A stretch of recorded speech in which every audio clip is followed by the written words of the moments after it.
Good afternoon, everybody. We'll be starting shortly, just making sure we iron out everything on this end, but we'll be starting shortly. Thank you for being here. I recognize some folks have hard stops, and so no worries, we'll be underway shortly.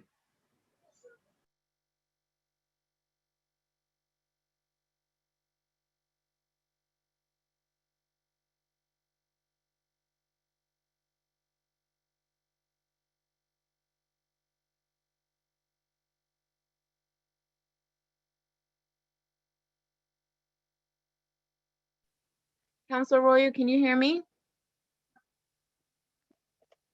Yes. Okay, it'll just be one moment. I was unable to hear you. I missed what you just said. Were you speaking to me or just speaking to everyone in the meeting? No, just telling everybody that we were going to be running in a couple minutes as soon as we get all the technical stuff ironed out. All right, perfect. I'll be with you in just one moment. Thank you. You're welcome. Just give me a heads up when we're ready. Okay, perfect. And I'm here, Councilor Arroyo. I see you. Good to see you. Good to see you too.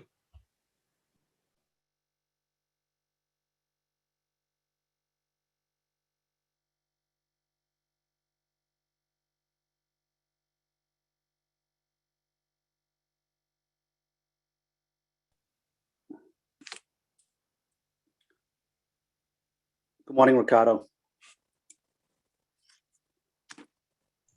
Good afternoon, Councilor Flynn. Good afternoon.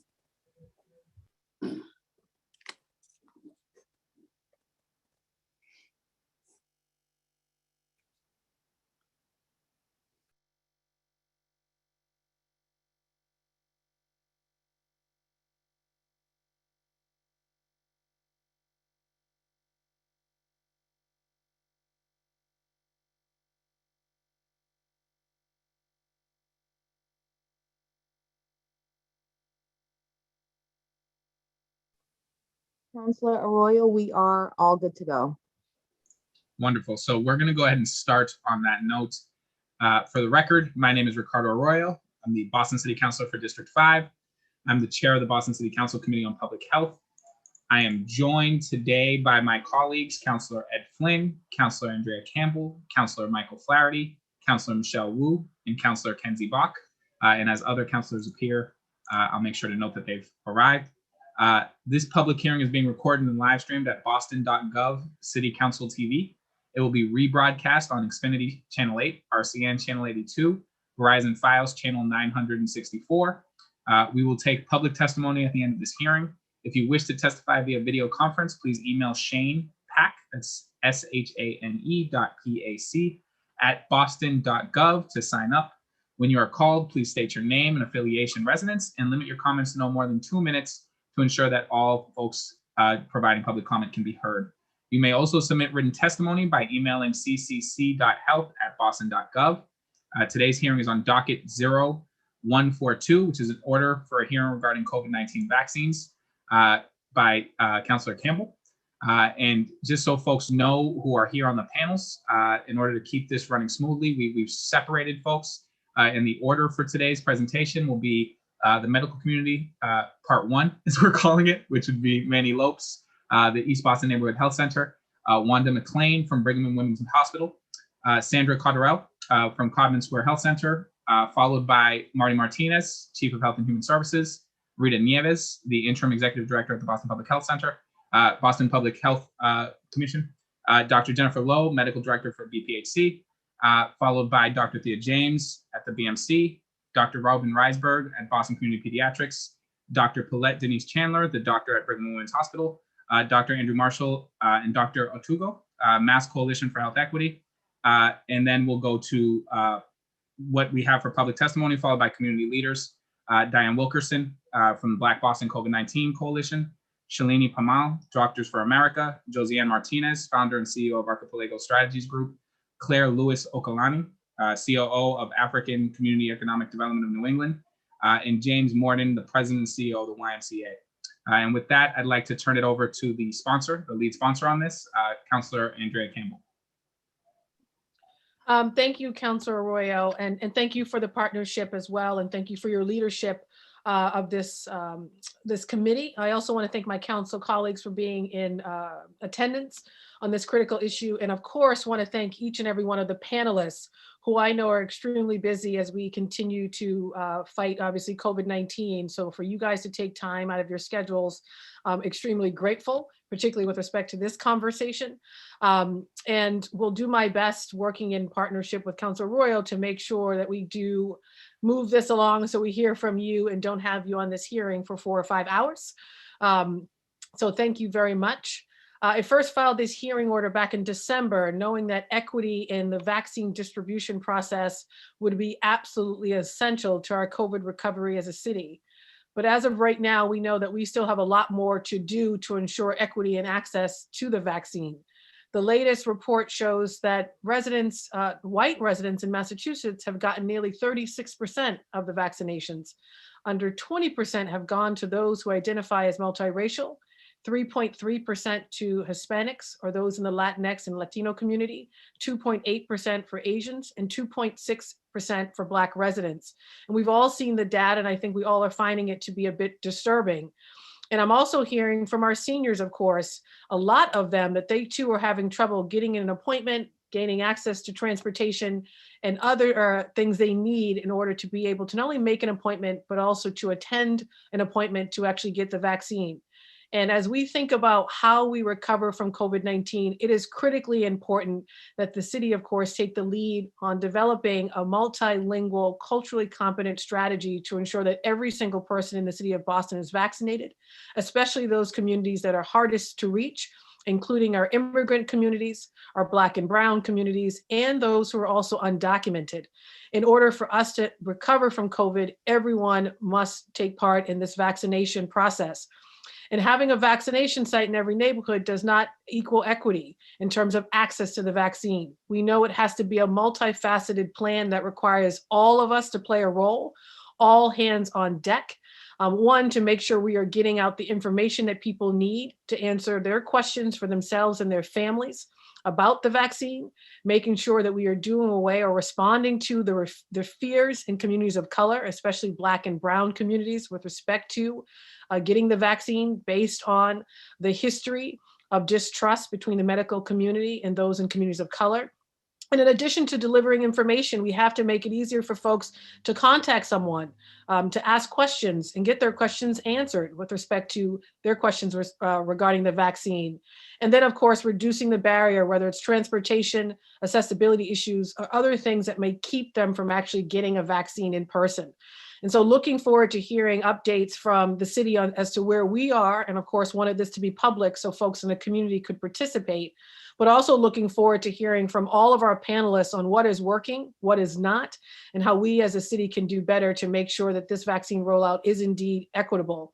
So thank you again, Councilor Royal, for scheduling this in a timely manner. Thank you again to all of the panelists who are part of the conversation today to make sure that we are indeed reaching every single resident of the city of Boston and getting them everything they need in order to access a vaccine so that they can keep themselves and their family, and of course our community, safe and healthy as we then look forward to economic recovery, education, return, et cetera. So thank you again, and thank you, Councilor Royal. Thank you, Councilor Campbell. And we're going to be foregoing openings in the interest of time. I'm going to ask that panelists keep to 5 minutes max, and that councilors as well keep to 5 minutes max. I've generally allowed councilors to go over that 5 minutes, but because we have so many panelists and because we have so many time restrictions, I'm not going to do that now. And just for folks who are watching this and trying to get a grasp on what the goals are here, for me, I see the goals twofold. I think from a operational standpoint, we want to know what the plans are to make sure that these vaccines are reaching folks who want them, what we're doing to ensure that we're providing equity, both racially and by age, and all of the different ways in which we do these factors. I think it's really important to know that we're dealing with issues, for instance, like life expectancies and all of the different ways in which racism as a public health crisis has impacted whether or not the average age, for instance, in Roxbury is 75. It's not. And so when we're talking about life expectancy and how we get these vaccines into our communities, we need to address that operationally. But I think there's also a second question here and a second goal which is education, making sure people understand what these vaccinations are, what they do, and how they operate, and understanding that distrust from certain communities, which I've been calling folks myself in our communities to ensure that we're signing them up, isn't just some illogical fear. It's based on a history of experimentation that has occurred on Black and Latino residents and civilians in this country. And I think we have to really face that and be honest about that. Otherwise, the way I've talked about this is you don't tell somebody who's afraid of heights, that's foolish. Come down from there, right? Like, that's not how that works. You have to actually meet them where they are and talk to them in a real way. And I'm hoping this conversation will both educate both on the operational side and also what the vaccine does and why it is safe to take it, and in fact, why we should all be taking this vaccine. And with that, I'm going to go ahead and go over to our first panel, and that will be Manny Lopes from the East Boston Neighborhood Health Center, Wanda McLean from Brigham and Women's Hospital, and Sandra Correll from the Codman Square Health Center. And if you just keep your openings to 5 minutes, and then we can go to the council for questions. And I'd ask that we keep that to 5 minutes so that we can move through this as quickly as possible. They'll be followed by the administration. So that's Marty Martinez, Rita Nieves, and Dr. Jennifer Lowe following that panel. So with that, I'm going to go right to Manny Lopes.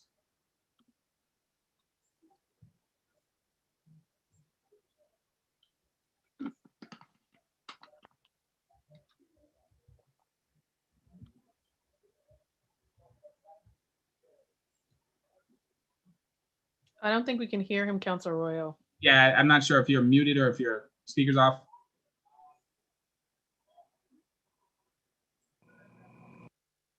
Oh, hold on. Actually, here's what we're going to do. Let's do the administration in this panel first. So with that, let's actually start with Marty Martinez, Chief of Health and Human Services.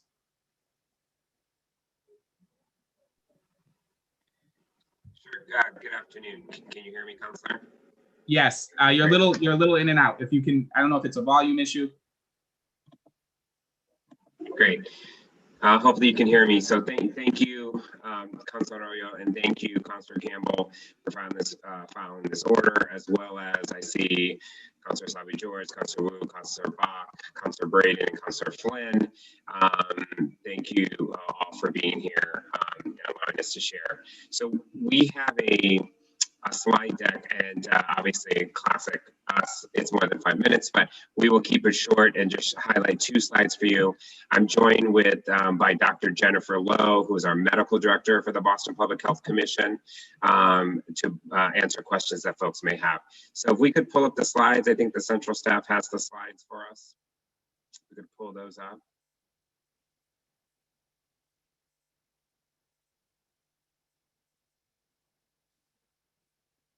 Great. So we'll just go, we're going to go to the Massachusetts slide first, briefly. I just want to remind everybody that there in the Massachusetts Vaccine Strategy Overview, the state, per federal parameters, the Commonwealth manages vaccine distribution efforts, including the prioritization of population, phases of eligibility, distribution of doses to clinical providers, and all the tracking related to vaccine distribution.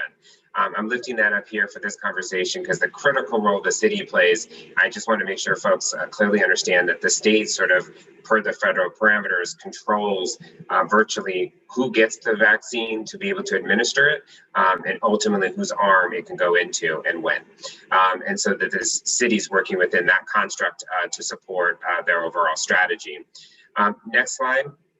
We'll show you that here is the current prioritization. I think people are familiar with. It's a phased prioritization. Phase 1, which is still open, obviously, was available from December into this month.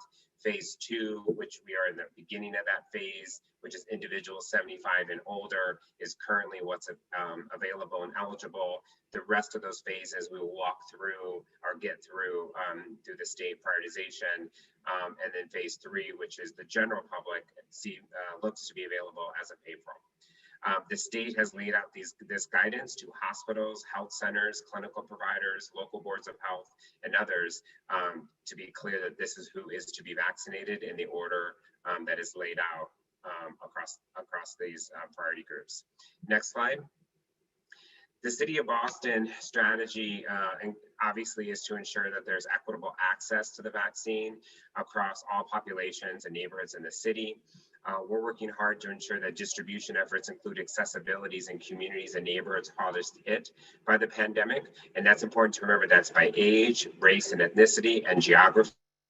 And it's important to think about that. So we've been really focused on ensuring that within the context of the role that we play, that we can focus on those pieces. We want to make sure there's access also to data specific to Boston. I heard Councilor Campbell review the data that was shared by the state. That data obviously needs to be improved. We don't have Boston city specific data yet. We believe we will have that early next week. That will give us a sense of residents living in the city by where zip codes, hopefully, in terms of the percentage of folks being vaccinated in the city. Again, state controls the access to that data, and we will continue to advocate with them and partner with them to have it.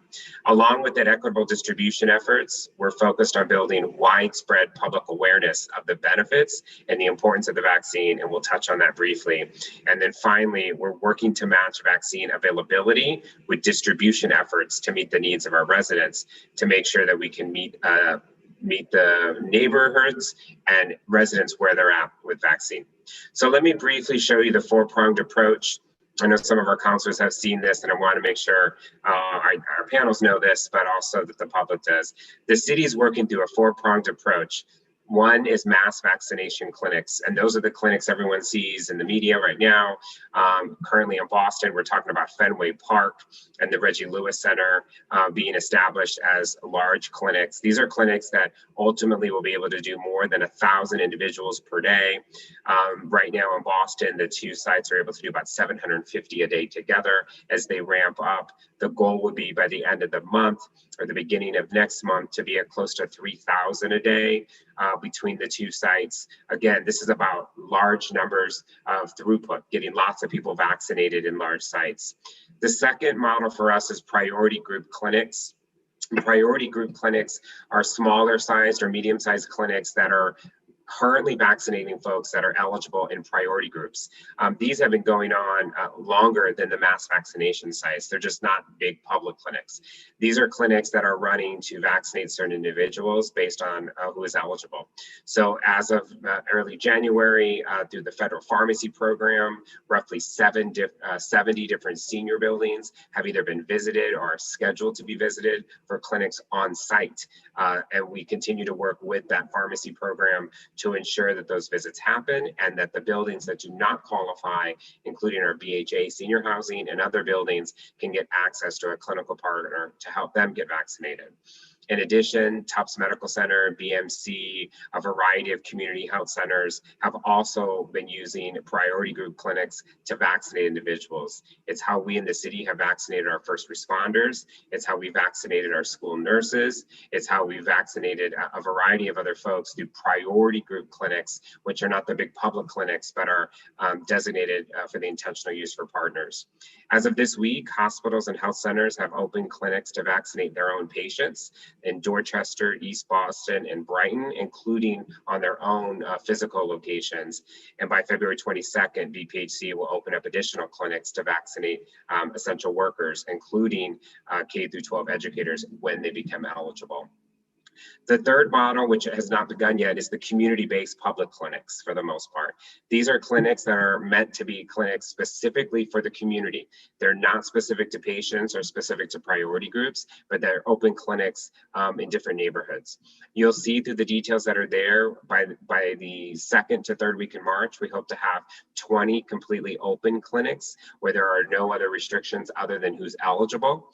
BPH is working to secure at least 10 of those in collaboration with a clinical partner and a CBO by February the 22nd. It's really important to note that we want to keep these clinics in diverse neighborhoods. We want to make sure there's access across the board, but these are all based on whether or not there's the availability of doses. I see many of our healthcare leaders on this panel. They will tell you that dose availability is going to determine whether or not you can, how many of these clinics you can have, how many people you can vaccinate at a time, and again, working through that with the state. So we'll continue to talk through that a little bit. The other thing I'll mention on the community-based public clinics, this is also where pharmacies fit in. Currently in the city of Boston, there's 5 pharmacies that are accessible for appointments for those who qualify. I think that number will be close to 9 as of Monday, and more pharmacies will come online as more availability of doses becomes available. And then the last model for us is mobile vaccination teams, bringing clinics to organizations, to entities, to community groups for one-day clinics. In collaboration with Boston EMS, BFD, and other community partners, we seek to create mobile vaccination teams that can bring clinic access to community organizations, to faith-based organizations, where we may not be able to get a community-based clinic to run for a month, but we may be able to set up a day here, a day there, to be able to create greater access across the board. So over this four-pronged approach, this mass clinics, the priority group clinics, the community-based clinics, and the mobile vaccination teams, our goal is to ensure that we can create access where it needs to be across the community. One last slide, and it's I'm going to skip this next slide because we can answer questions, but 2 more slides here. I think I'm going to make sure that I know there's a lot of folks on this panel right here. Our approach to equitable vaccine distribution. So our approach focuses on having sites in diverse communities that are inequitably impacted by race, ethnicity, by neighborhood, by age, and including set-aside slots at targeted locations. We know that access isn't just about putting a clinic in a community, but we have to set aside slots, and we can talk more about how we've done that. We're partnering with trusted community-based partners to meet residents where they are in locations like houses of worship and community-based organizations, as we're currently planning community clinics and mobile clinic efforts. There's not enough doses currently available to set up community clinics all over the city, but it doesn't mean that we're not actively working right now with partners to be able to line those up with clinical partners to make them accessible when we have enough doses available. We're working to ensure there's cultural and linguistic competency in the operational components of all sites running. So not just those sites that are being managed currently by us or by partners, but making sure that there's language capacity, that there's cultural competency at sites and locations, which include, if you're serving 75 and older, do you have places for people to sit? Do you have places for folks to use the restroom? Do you have access to wheelchairs? Do you have access to where caregivers can go? All those things that come into mind when you're trying to make sure a site is as accessible as possible for the populations you're trying to reach. There's a focus on non-location specific efforts to prevent widespread access, including barriers like transportation, time from work, ease of appointment, and no proof of residency or identity required. I want to stress that one of the balances we've heard a lot is about locations that are only available to a certain group of people based on where they live. But one of the challenges around that is we're trying not to force folks to prove their residency or or to show a government issued identification, so we don't have a barrier for folks accessing sites. So again, we're focused on non-location specific efforts as well around our equitable plan. And then the last tool I'll share with you is we're advocating for an equitable distribution of doses in communities hardest hit, to ensure those hardest hit neighborhoods have access to the vaccine, which includes a higher allocation to communities of color. Again, the city does not control where doses go and how many doses an organization or health center gets, but we can continue enjoying the advocacy to ensure that our neighborhoods that are hardest hit are getting the vaccines necessary, which is what we've done with some of our community health centers already. And last but not least, and definitely pointed out to Councilor Arroyo's point, we need to build public awareness efforts to build confidence in the vaccine, and that's key to supporting widespread access in communities of color. There's basically 2 lanes that we think about it in the city. One is knowledge is power, giving folks information and accurate information about the safety of the vaccines, how they were tested, what the trials looked like, sort of the medical side of that conversation, which is key, so folks can make healthy decisions for themselves and their families. And then the other lane is personal stories to connect folks. Dr. James, who's on this panel as well, shared her personal story herself about how she decided to get vaccinated and what went into that decision. And we think those personal stories relating from leaders in communities of color and healthcare leaders in our community help to make sure we're breaking down some of the challenges that exist around this overall goal to ensure that we're building confidence in the vaccine. So there are many other slides in here. We have more information to share, but I want to be cautious of the time that there's a lot of folks in this panel. And Dr. Lowe and I are here to talk more about the overall equitable distribution strategy and what we're doing to not only follow the state's leadership, which we need to do, but also partner with the healthcare leaders and partners that are on this call to make sure we're creating the access necessary. So with that, I'll pass it back to you, Councilor Arroyo.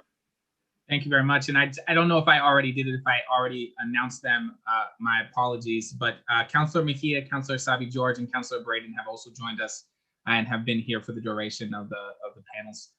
Dr. Lowe, if you're able to go next, and if we can try to keep it 5 minutes just to make sure that there's time for questions for the first group. Hi, thank you so much for having me on this panel this afternoon. I just wanted to present a little bit more information about vaccine safety so that you can share with your constituents. There's been a lot of concern about vaccine hesitancy as related to the safety of the vaccines. I just wanted to reiterate that the U.S. vaccine safety system ensures that all vaccines are as safe as possible, and that COVID-19 vaccines are being held to the same safety standard as all vaccines. Vaccines go through more testing than any other pharmaceuticals that are on the market. And of the 70,000 people more than 70,000 people participated in the COVID-19 vaccine clinical trials. In the Moderna vaccine trial, 20% identified as Hispanic or Latinx, and 9.7% identified as African American. Of those who participated in the Pfizer vaccine trial, 26.2% identified as Hispanic or Latinx, and 9.8% identified as African American. After these trials, multiple independent groups review the safety of the vaccines to determine if the vaccines themselves the safety of the vaccines and the potential benefit of the vaccines outweigh the known and potential harms of being infected by COVID-19. So based on that, the vaccines are approved by the FDA and CDC. There has been a lot of concern about the rapidity at which the COVID-19 vaccines have been developed. And so I just wanted to make a few comments on how people can be reassured that safety was not sacrificed in the rapid development. So first of all, researchers, when developing the vaccines, researchers used existing clinical trial networks like the ones they used for HIV study treatments and vaccines to begin quickly conducting COVID-19 vaccine trials. So the time it takes to develop those networks did not have to come into play. Another critical piece was that investment in manufacturing started before the vaccines were proven effective. Under normal circumstances,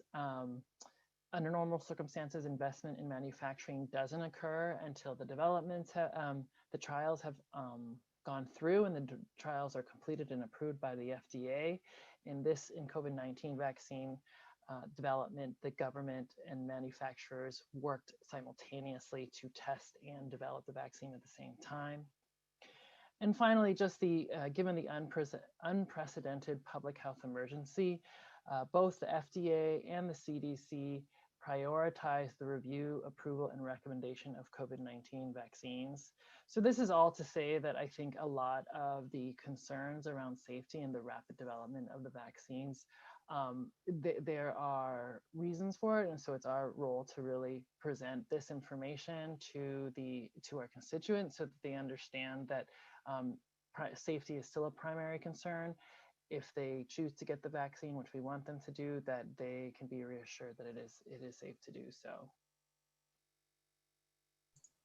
Thank you very much for that. I'm now going to go to Manny Lopes. Thank you, Chair Arroyo. Can you hear me okay? Yep, perfect. Audio is perfect. All right, great. Thank you. Thank you again for inviting me into this discussion, and hello to my fellow panelists who are working very closely on this crisis. My name is Manny Lopes, and I'm the president and CEO of East Boston Neighborhood Health Center. We have locations in East Boston, South End, as well as some in the surrounding communities, Winthrop and Revere. We serve over 120,000 patients, which makes us one of the largest community health centers in the country. And we have been hard at work since the beginning of this pandemic. I think last time I visited, we talked a lot about the testing efforts that we've done, and that will continue as we now begin to ramp up on the vaccines. And a lot of this work is being done in partnership with the Boston Public Health Commission. And I should also note that I am the chair of the Boston Public Health Commission, and it's great to see my fellow Boston Public Health Commission experts on the panel as well. First on staffing, happy to report that at this point we've vaccinated over 75% of our staff here at the health center. These are the frontline workers that qualified under the phase 1 state guidelines, as Chief Martinez has reported.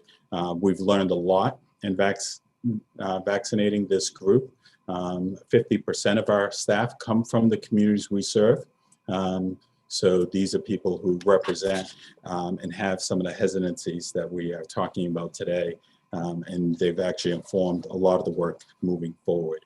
As you may have heard last week, we opened up 4 sites in 2 days, East Boston, South End, Revere, and Chelsea. And we built up capacity right now to do 4,000 vaccines a week. Our hope is that that will continue to get ramped up to anywhere to between 6,000 and 7,000 a week. And as many of you already know, that East Boston in particular, along with Chelsea, have been one of the hardest hit communities in the state. As it relates to vaccine hesitancy, and I'll pause after this for questions, you know, we're looking at this as not a one size fits all. As you know, when we open up these public sites, we know in East Boston and Chelsea, we're serving a large Latino population, Latinx population. And there's not only mistrust of the healthcare system, but there's also mistrust in government, and particularly as it relates to those with different immigration status. And as we look in the Black community, as already been mentioned, the mistrust and distrust with medical institutions. And then even when we look within the Moroccan community, which is a large population that we serve as well, there's other concerns there around the vaccines. So again, leveraging our trusted partners in the community, leveraging our staff as ambassadors to get the right information out, leveraging the support from the city as well as the state to help us message this and to build the capacity for us to, again, whether it's supply, staffing, space, or even startup costs to help us do this work. One of the other points I want to just address is, you know, some of these sites may not be as busy as we would like it to be, particularly initially. And from my perspective, I think this is going to be a long journey for us as we really try to reach each and every person, answer their questions that they may have related to the vaccine. But I think what's really important here is for us to be open and available for when that person says yes. And I think that's a really important part, that we open, you know, hopefully 7 days a week, mornings and evenings, because we know this population are the essential workers. They're not working from home. They're working various shifts. And again, when they say yes, we want to be open and available to them. And I'll end there. Thank you. Thank you so much, Mr. Lopes.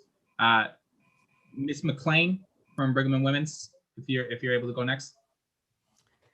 Thank you so much, Chair Arroyo. I'm Wanda McLean. I'm the Vice President for Community Health and Health Equity at Brigham and Women's Hospital, and I'm pleased to be with you this afternoon.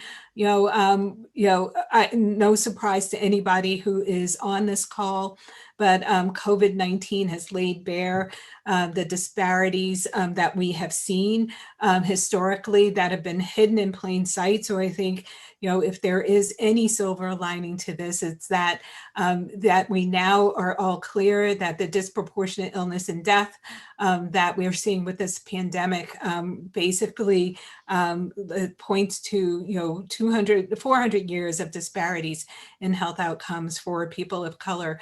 We're witnessing a legacy of distrust, and we're seeing that in COVID vaccination uptake, and also in our efforts when we were looking to get more people of color in the COVID vaccine trials.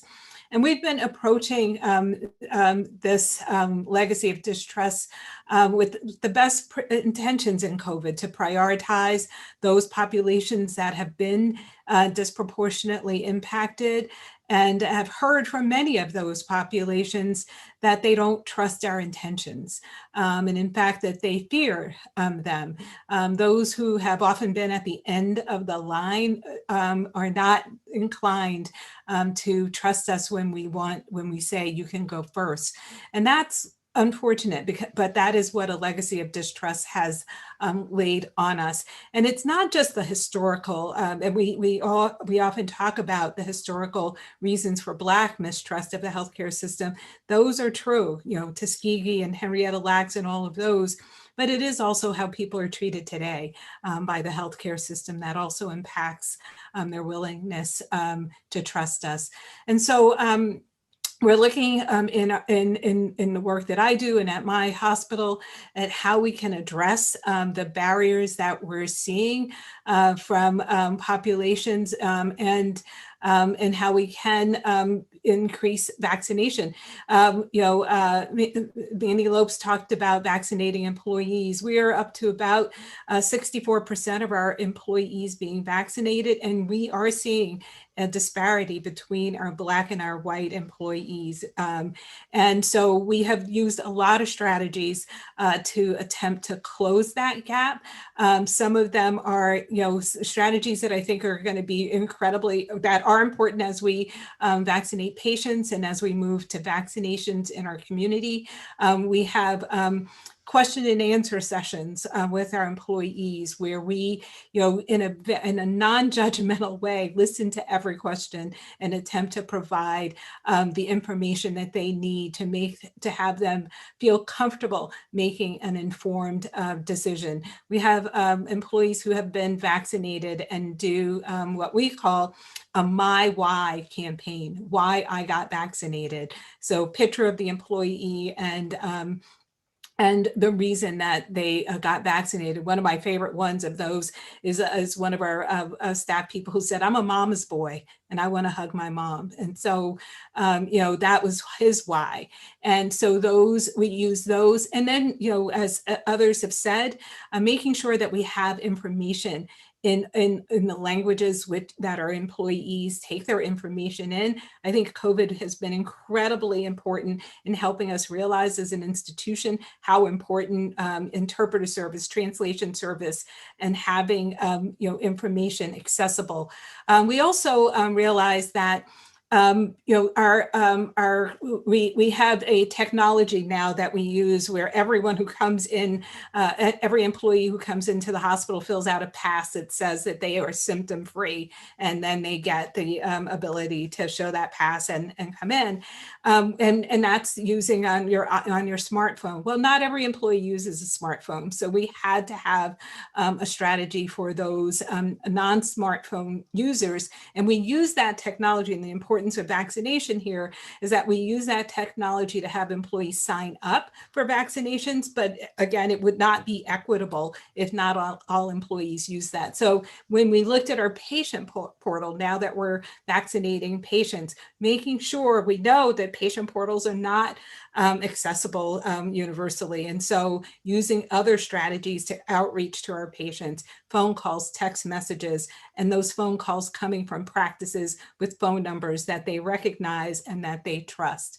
So, we are deploying a lot of strategies, including as we release, as we're eligible to vaccinate patients, weighting those areas that have a disproportionate high number of COVID disease and penetration, putting those neighborhoods first, and also identifying those zip codes where there is high need.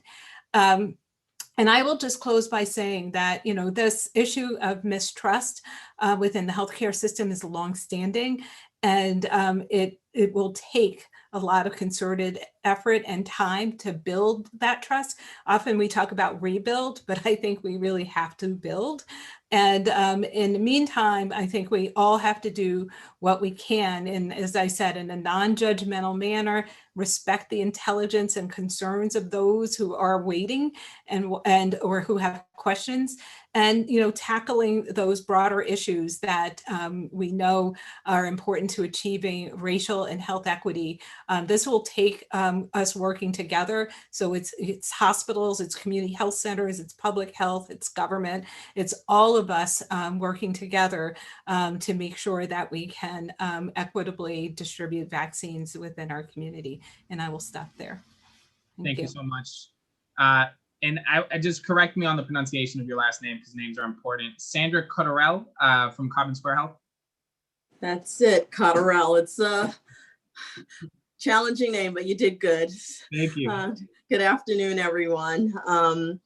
I'm Sandra Cotterell. I'm a lifetime Bostonian. I live in Mission Hill, and I'm the CEO of the Common Square Health Center and have been at the health center for over 25 years. Thank you all for the opportunity to speak on the COVID vaccine. And because of time, I'm going to kind of pick up off of some of the comments that my colleagues have made. So the health center is located in Dorchester and has been servicing the community for over 40 years. And when the pandemic hit, just like so many other health centers, we had to really reshape what we were doing to respond to the pandemic. And it initially started with partnering with the Boston Public Health Commission to stand up testing, as Manny said. And we did that initially in a tent in front of our health center, but as the weather became cold, we had to find a new home for that. And so we went to the Russell Reed Auditorium, which is located in Dorchester on Norfolk and Blue Hill, and stood that up as a testing site where we were actively testing people 6 days a week. And that location will become the new home for a community-based vaccination site. So at that location, within the next 2 weeks, we will be partnering with Boston Medical Center as well as other health centers in the Dorchester and Mattapan area to make that site a vaccine site.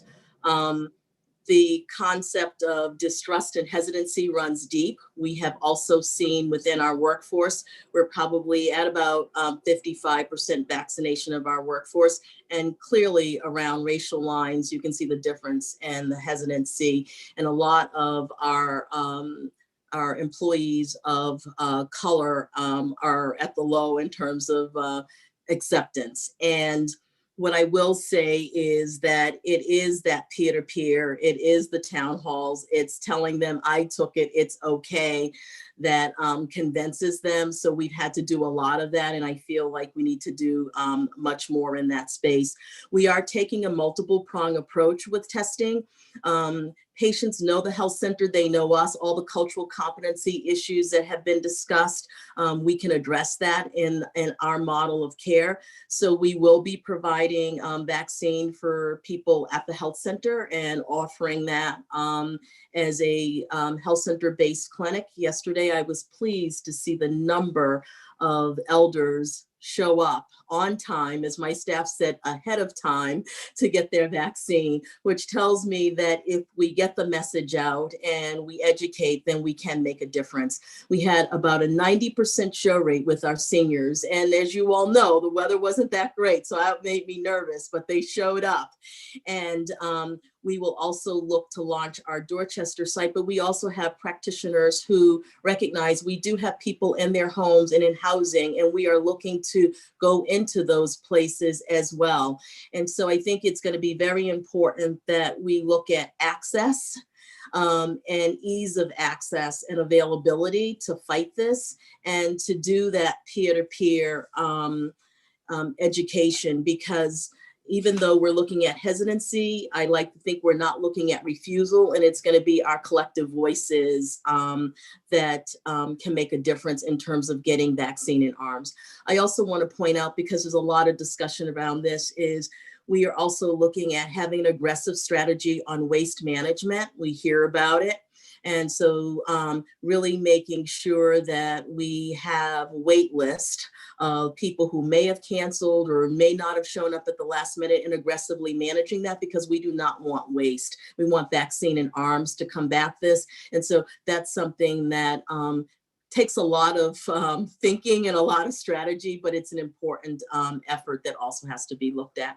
So it is going to take a village, but I think collectively we have the wisdom, and I think that having local based sites, as Chief Martinez has mentioned, will make a difference in terms of, you know, people coming to a place in their neighborhood that they know, with faces that they're familiar with. I'm hoping that that will start to make a difference in our neighborhoods that have been significantly impacted by this. So with that, I will end my comments, but thank you for the opportunity. Thank you all so much for being here. I'm now going to go to the counselors, starting with the sponsor and then order of arrival for questions. Please try to stay to 5 minutes. When you see my hand go up like this, that means you've hit 5. It also is the universal signal for stop. So hopefully you don't run right through that. Counselor Campbell, the floor is yours. Followed by Counselor Flynn and Counselor Flaherty, just so you guys can prepare. Thank you, Councilor Arroyo, and that is wonderful. And thank you again to all of our panelists. This information, of course, is helpful not just to us, but also to constituents who are participating and also watching. So thank you so much for your work. I guess my first question is for Chief Martinez and Dr. Lowe on just outreach, right? You know, access, ease of access. I think, you know, Sandra just said it best, that sort of peer-to-peer education that's critically important. So are we currently offering grants or resources to create, whether it's, you know, these partnerships between a hospital, community-based health center, and maybe a community-based organization that has trusted relationships with residents on the ground to help us get out that information, to help us create points of contact for folks to be able to follow up with someone if they have questions, and then of course ease the process in either setting the appointment and getting to an appointment. So curious if we're offering any assistance financially for these levels of partnership. Yeah, so thanks, Councilor Campbell. So what we have done is the Health Commission has reached out to all health centers to basically do two things. One, ask them how we can be supportive, right? I mean, there's things that the state controls directly with the health centers that we don't control, but to ask health centers, how can we be supportive? Is that about staffing? Is that about financial resources? Is that about advocating that you need more doses? What are those things that we can do? So we've reached out to health centers, and the relationship with each health center is a little different. So some need some help that we've been able to start to provide. Some have asked for help with outreach. Some have asked for help for other locations to vaccinate.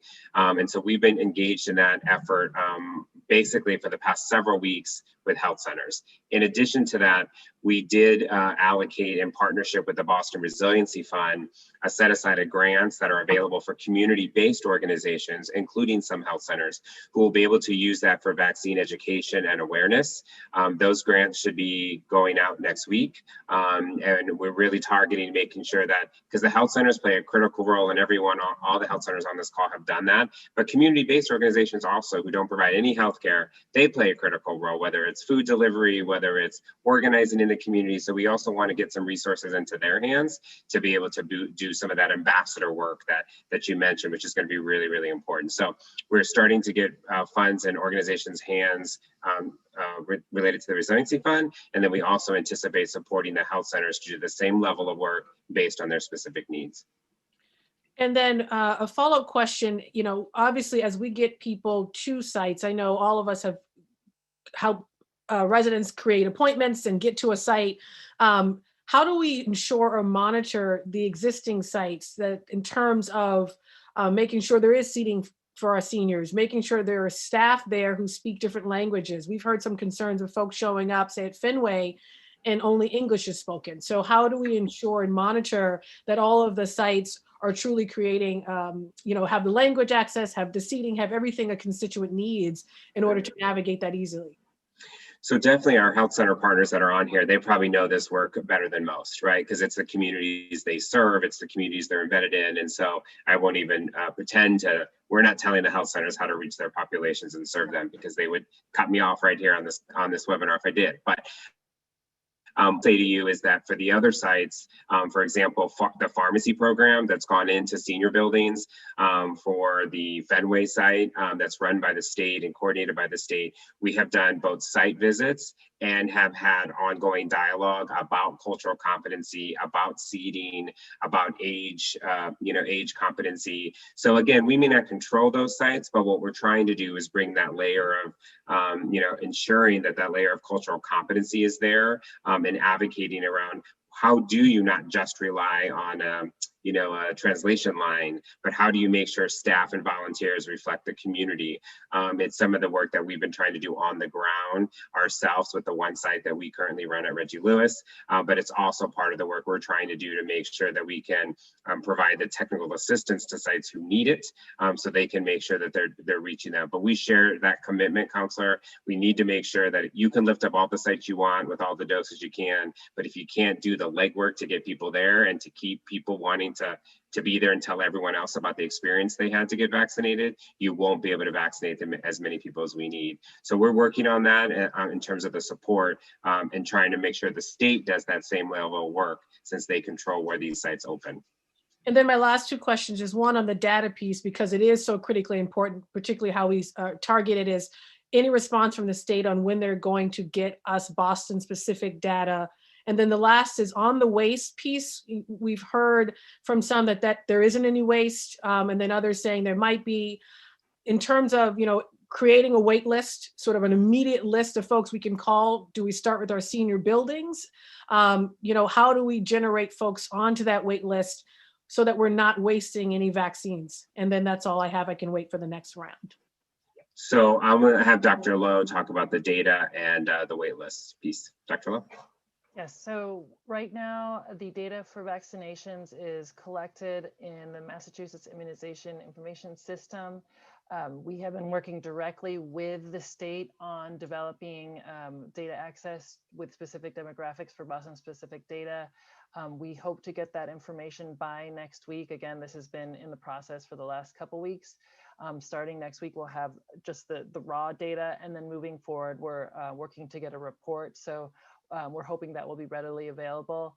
I do want to point out that this data is collected directly from the vaccinators. And so, we encourage all of those who are vaccinating to collect appropriate data, but it's data in is what we get. And so we really have to have that conversation about the importance of collecting that information for all our vaccinators so that we have accurate information when we evaluate the data.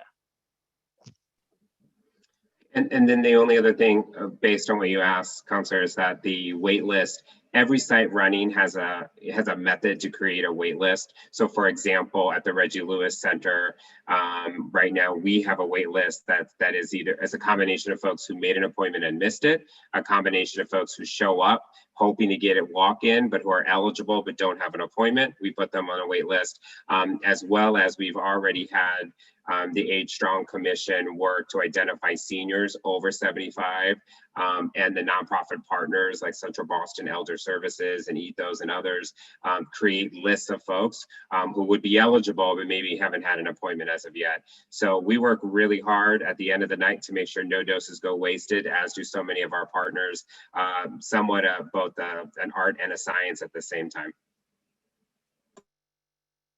Thank you. I can wait for the next round. Thank you. Thank you, Councilor Arroyo.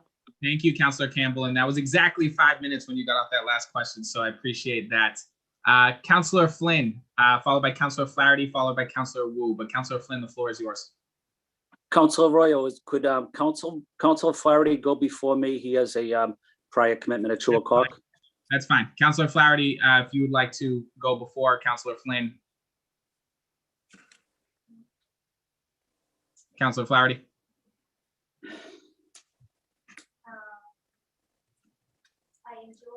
You're unmuted, Councilor Flaherty, so I can see you're here, but I don't know if you can hear me. I find ebbs and flows a lot. I'm going to go, Councilor Flynn, if you don't mind going until Councilor Flaherty is able to actually. He said his volume just failed.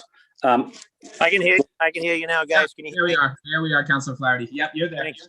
Thank you, Mr. Chairman, and thank you for the professional courtesy to Councilor Flynn. And I think Sandra summed it up best. Obviously, it takes a village, and while it's easy to sort of, I guess, nitpick and Monday morning quarterback, this is a massive undertaking. And I just want to recognize the great work that our Chief Martinez and all of our local hospitals and our health centers and our healthcare providers and workers have been doing since the start of this. And clearly the vaccine rollout, there's been some snags, but the question, I guess, is how can we, as members of the Boston City Council, how can we be most helpful in reaching out to people to get this vaccine information? As referenced, that it takes a village. It's going to require all of us to get folks to the vaccination sites and to get them vaccinated. So how can we better leverage our platform as counselors? And, and also, where have we improved over the last few weeks? What have been our biggest stumbling blocks in moving forward? How can we make sure that that the communities and populations and the demographics that have been disproportionately impacted are being best served by this rollout? And how are we as members of the City Council, me in particular as an at-large member, what else can I do to continue that partnership with you, Chief Martinez, your team, but also our hospitals and health centers to do my part as an elected member of the council, but also to encourage my colleagues and folks in the community to do their part as well. Again, it takes a village. It's a case of first impression, and we're hitting kinks along the way, but instead of being cranky and Monday morning quarterback, I want to be optimistic. I want to be positive. I want to be glasses half full, and I want to do my part to help you guys continue to do the great work that you guys are doing that oftentimes gets left out of the equation. So thank you, Mr. Chair, and thanks to my colleague for allowing the courtesy. Thanks, Councilor Flaherty. Appreciate that. I mean, I think for us from Health and Human Services and BPHC, I mean, all the work that everyone can do to continue to remind folks of, the difference between fact and fiction a little bit, between what we're seeing around the vaccine, what we know about it. It's a complex endeavor that our hospitals and health centers are doing an amazing job right now, trying to lead in partnership with the state. And so helping to make sure that we're clear about, the vaccines itself, understanding the eligibility. It's been unfortunate to see essential workers pitted against seniors in social media and in different places. And it's not the intention, but when you have limited doses, not everyone's going to be able to get it when they want it. So there is definitely support needed to make sure that all of the elected officials can lift up messaging, lift up access points, but also identify gaps. We've appreciated hearing from certain counselors, here's a gap, or here's a building we're working on, or here's a way we're trying to create access. And so we just appreciate that every single week. I'll leave with this, the health inequities, the COVID-19 Health Inequities Task Force meets weekly. And every week we're talking about what's the plan, where are we at, what are the gaps, and then we work to roll up our sleeves and figure out the gaps and work on solutions. And so appreciate anyone's help to be able to continue to do that as we keep plugging away. But that would be the main message that we would appreciate your help with. Thanks. May I add also that I just to reiterate the myths versus facts. I mean, people tend to remember the negative and false sort of histrionic kind of information. If you could please direct people to factual resources. BPHC does have a website up now. Boston.gov will have a connection to that. And just as reliable information, I think many of the community health centers are reliable sources of information and they have their own websites. So we just want to direct people to resources that are factual. So that would be really helpful. And then the second part is just to remind people that, we talk about, we're so focused on vaccines, but I mean, really the idea is that we want to get through this pandemic. And so the vaccines, the masking, the social distancing, the hand washing, it all has to be into play. Obviously, the more people that get vaccinated, the more quickly that people get vaccinated, we can get through the pandemic more quickly. But until we're down to 0 cases a day on average, we really need to continue with these public health strategies. Thank you.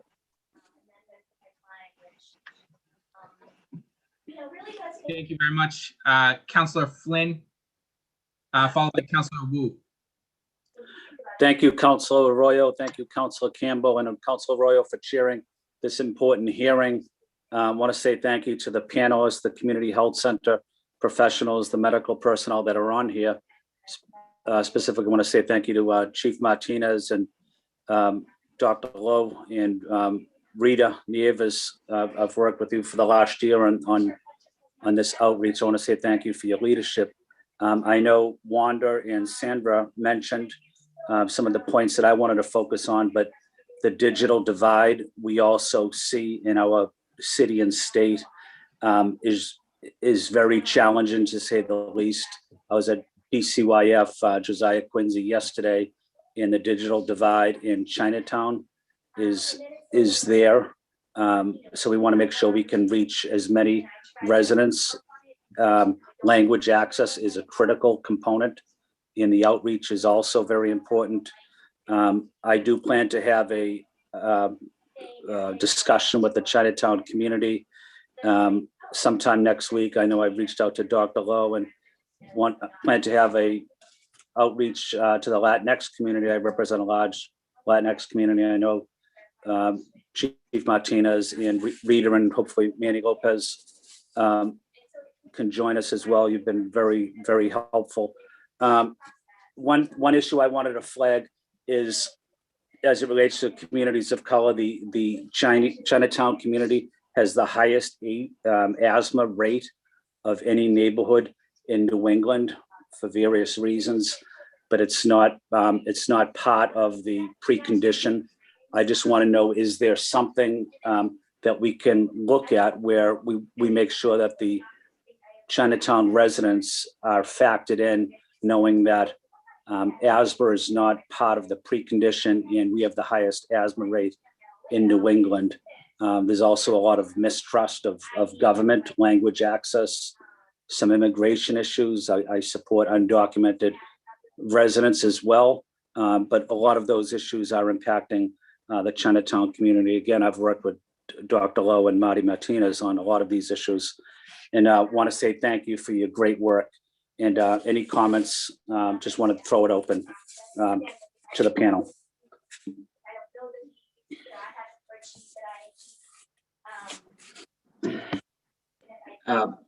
Thank you, Councilor Flynn. The only thing I would ask, obviously, or not ask, but I'd mention, obviously, the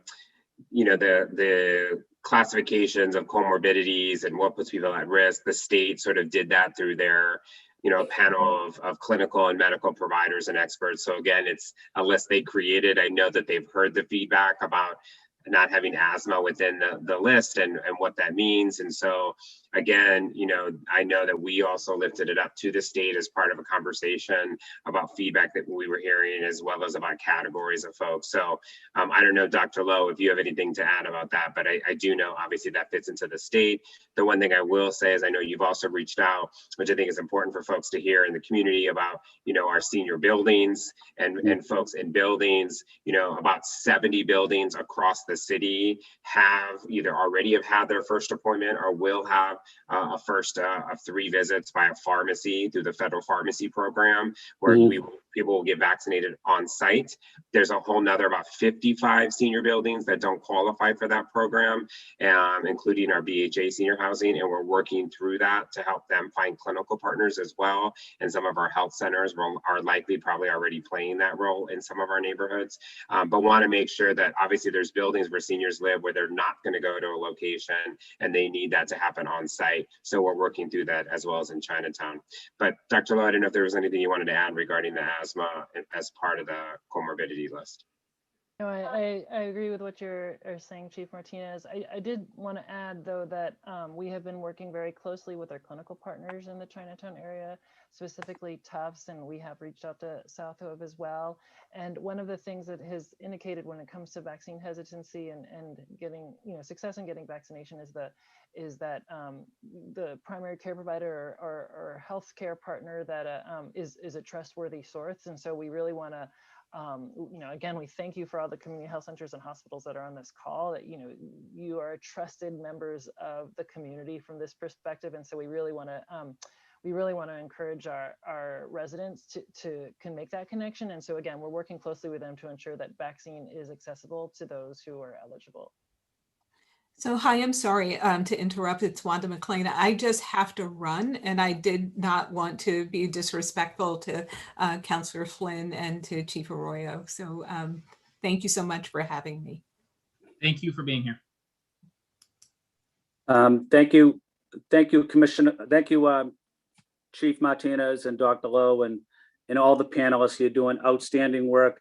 You're doing excellent work. You're working hard. You're very professional. Councilor Arroyo, I have no further questions. Thank you. I believe next is Councilor Wu, but I'm not sure if she's having technical difficulties, which would make Councilor Mejia next, followed by Councilor Braden.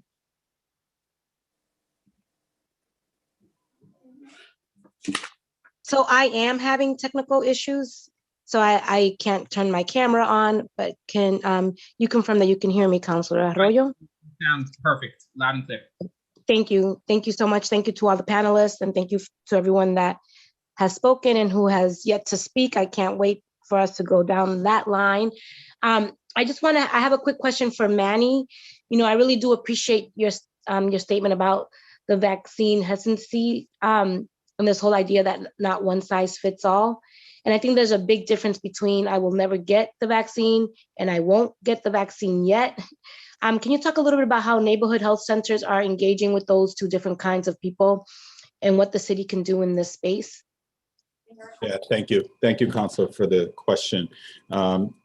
Yeah, from our experience, again, going on based on staff as well as 1,200 vaccines that we did last week alone in a short week, you know, there were many questions around the vaccines. Again, it is a peer-to-peer, I'll quote my colleague, Sandra, a peer-to-peer education. That's what we saw internally here.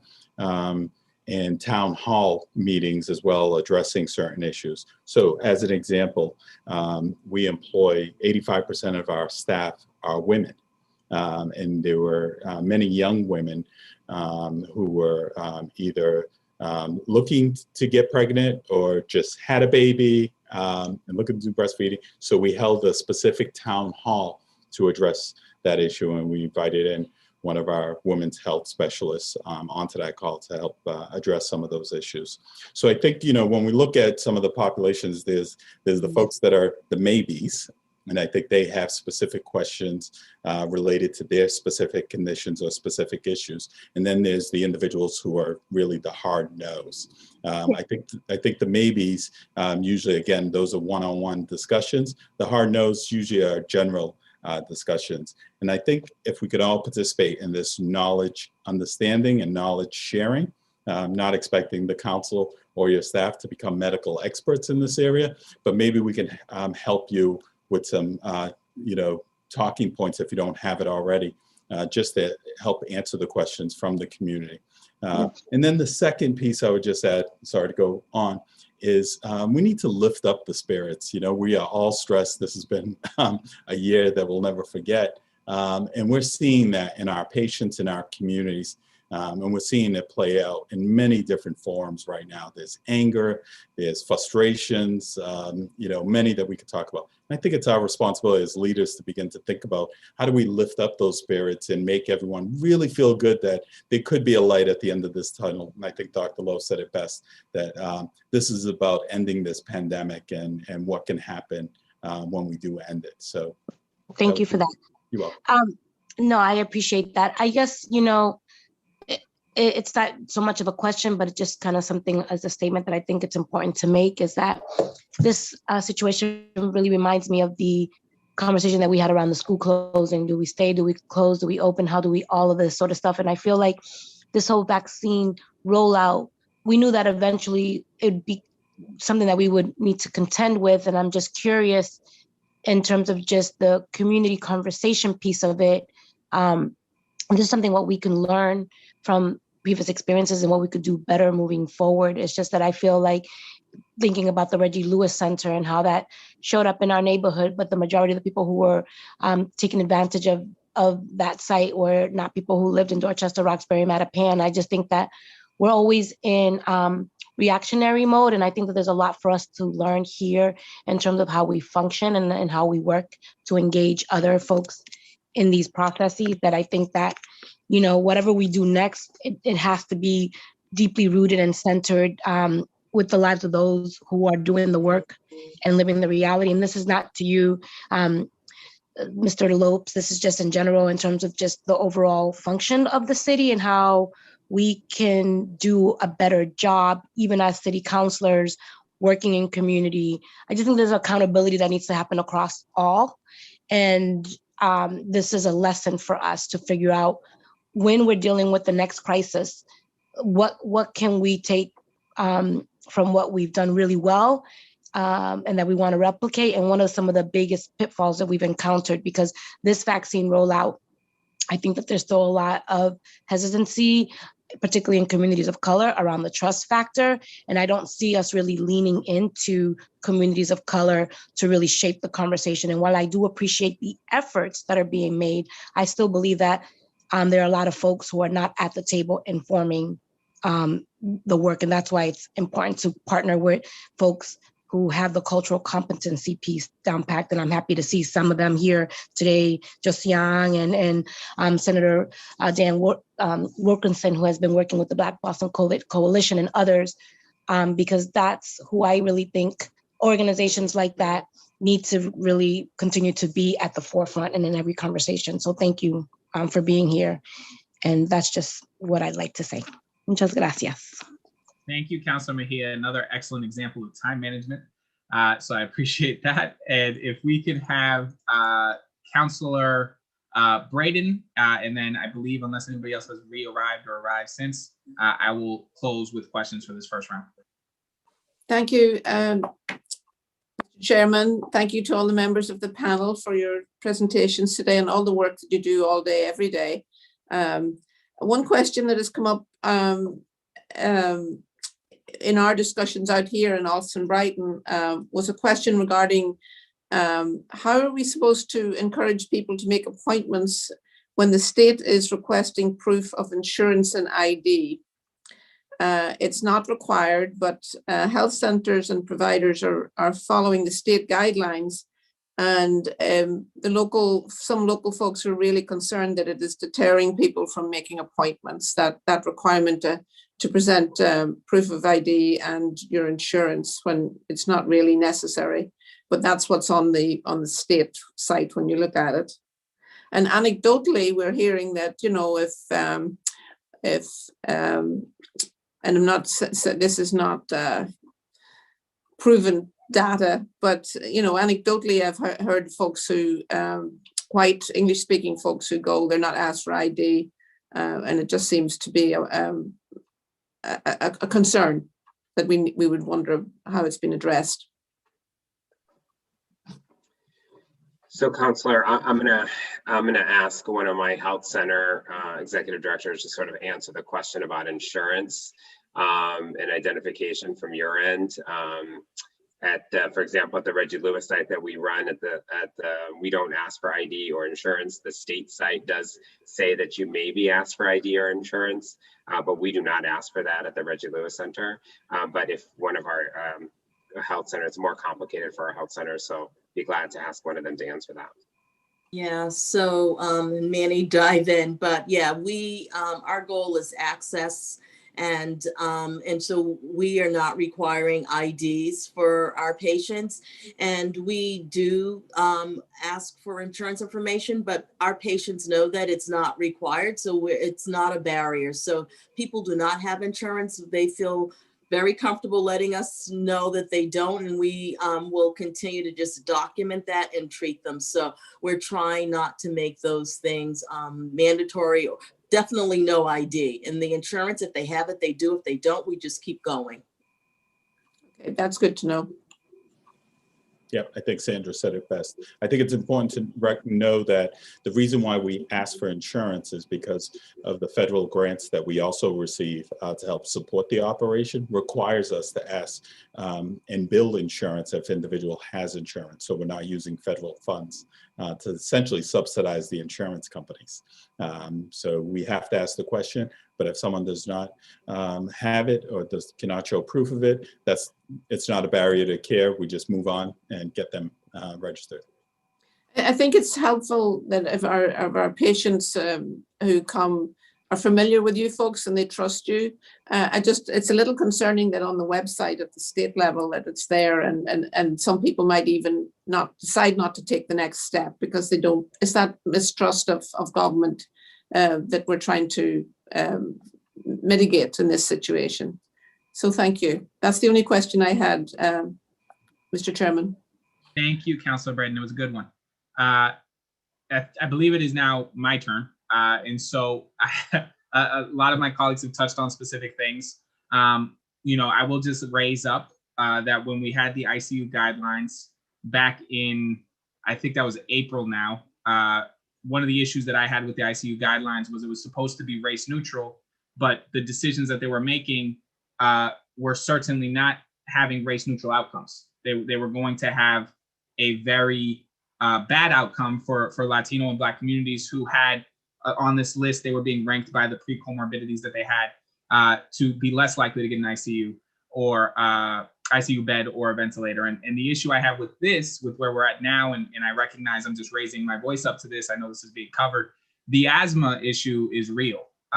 Asthma for Blacks and Latinos, we're number 1 and 2, respectively, in the city of Boston. And if we're trying to get folks vaccinated, specifically from our most vulnerable communities, we're going to need to make sure that they meet these eligibility requirements that are, quote unquote, race neutral, I'm sure, but are going to not have race neutral outcomes in terms of who's able to get in line for a vaccination at what time. And so I would hope that the state does look at that and thinks about that. And on that front, I will just say this for somebody who is watching this and is wondering why we're so focused on Blacks or Latinos receiving vaccinations, or why Councilor Arroyo is so focused on that. Here's why.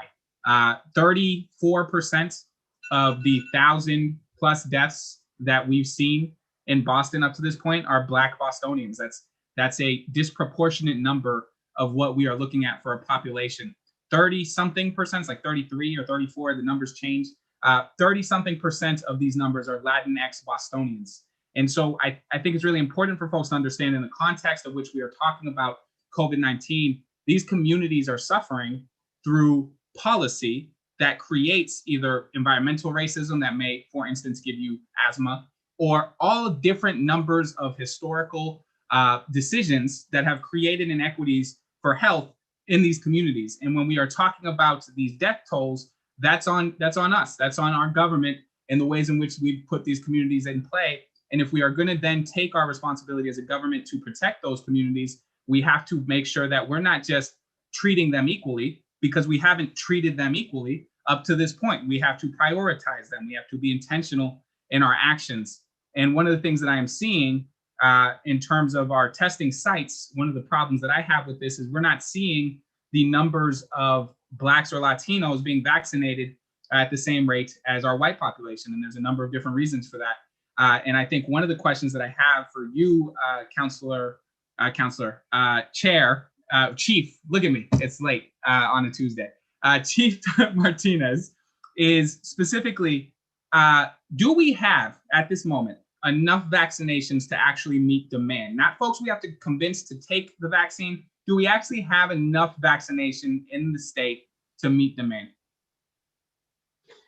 So do we have enough vaccine doses to meet the demand? That currently, yeah, what I can tell you is we don't have enough doses for those who are eligible. Okay. We do not have enough doses for those who are eligible.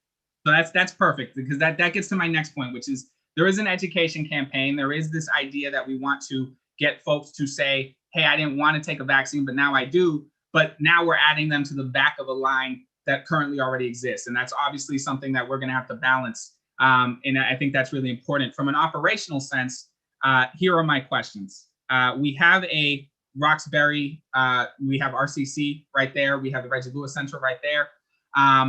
What are we doing to ensure that Roxbury and communities that have been impacted, like the ones I represent, like Mattapan and Hyde Park, are receiving priority for these vaccines that do exist? What are we doing to ensure, whether it's by area code, what are we doing? What are the steps we're doing to make sure that we're reaching those communities specifically and intentionally? Yeah, it's a good question. So, Counselor, what we've done for the Reggie Lewis Center, Last week, we set aside 20% of appointments that were then only made in partnership with community-based organizations that serve seniors of color and other vulnerable populations within the eligible priority groups. So we did 20% last week. This week we did 40%, which we set aside. And specifically what that means is that 60% of appointments this week were publicly available to be made through the website.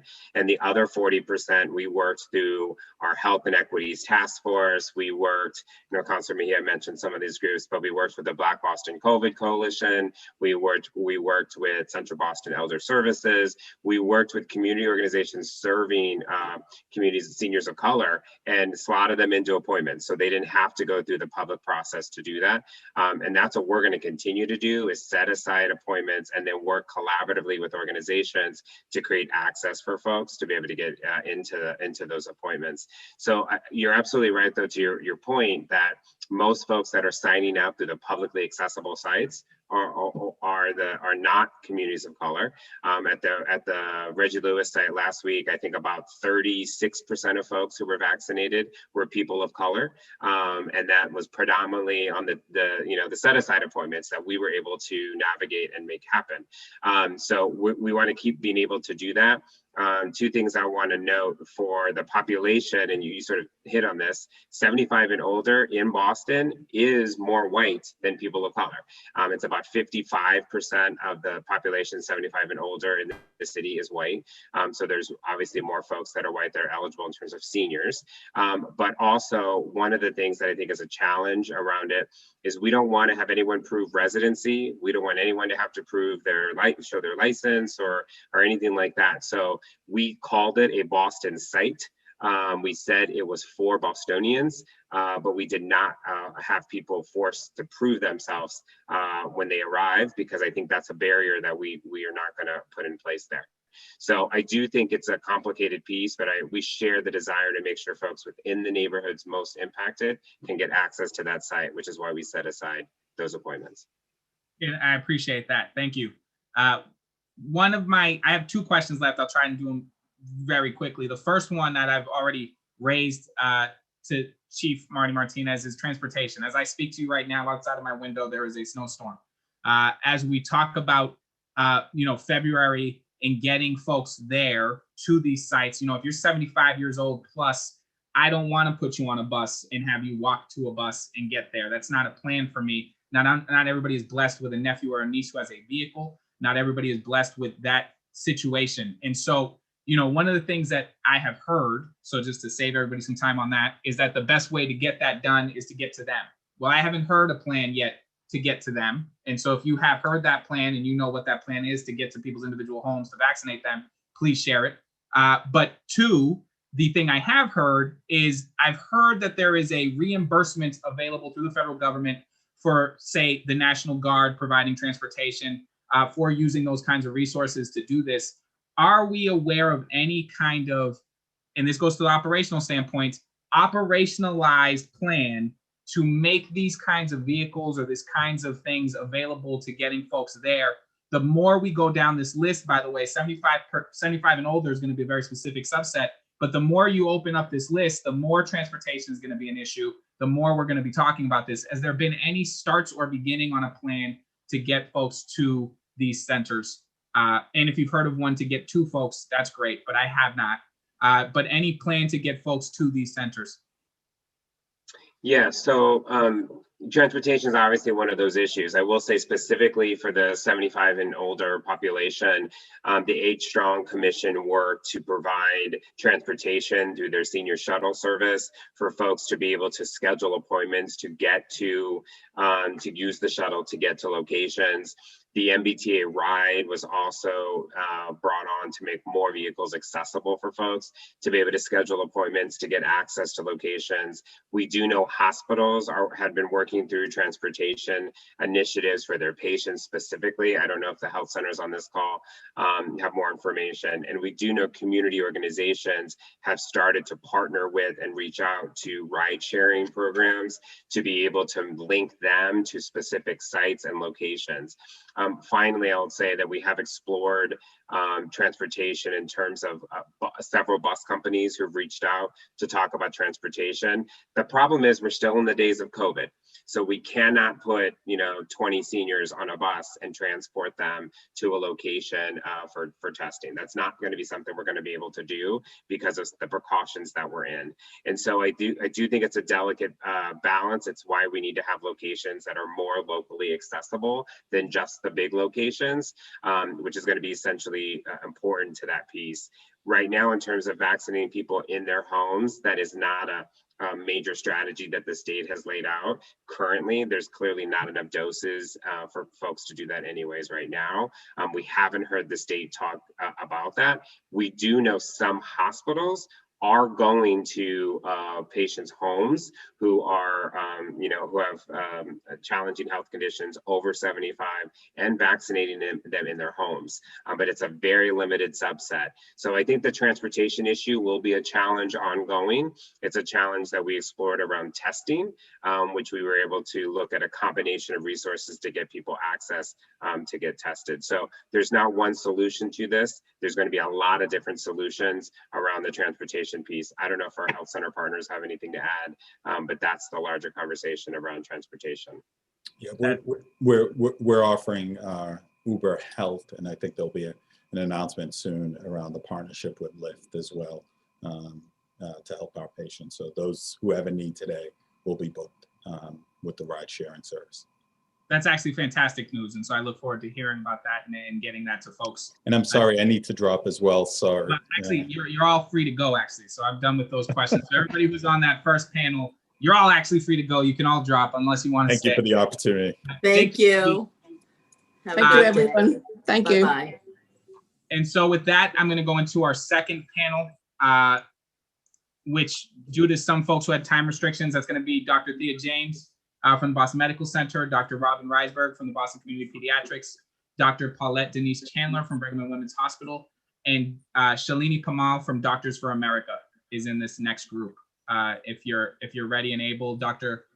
Thea James, if you can start us off. Thank you so much for the opportunity to be here today. I'm really grateful and to be here, and also grateful for the time to spend with my co-panelists. Just to state the obvious, Black and Brown communities have been hit the hardest by COVID, as we've been highlighting today, and they are also the most hesitant to take the vaccine. As a healthcare system, I have to say that BMC is deeply committed, and actually we feel a responsibility to get the vaccine in the arms of our patient population who lives in these communities.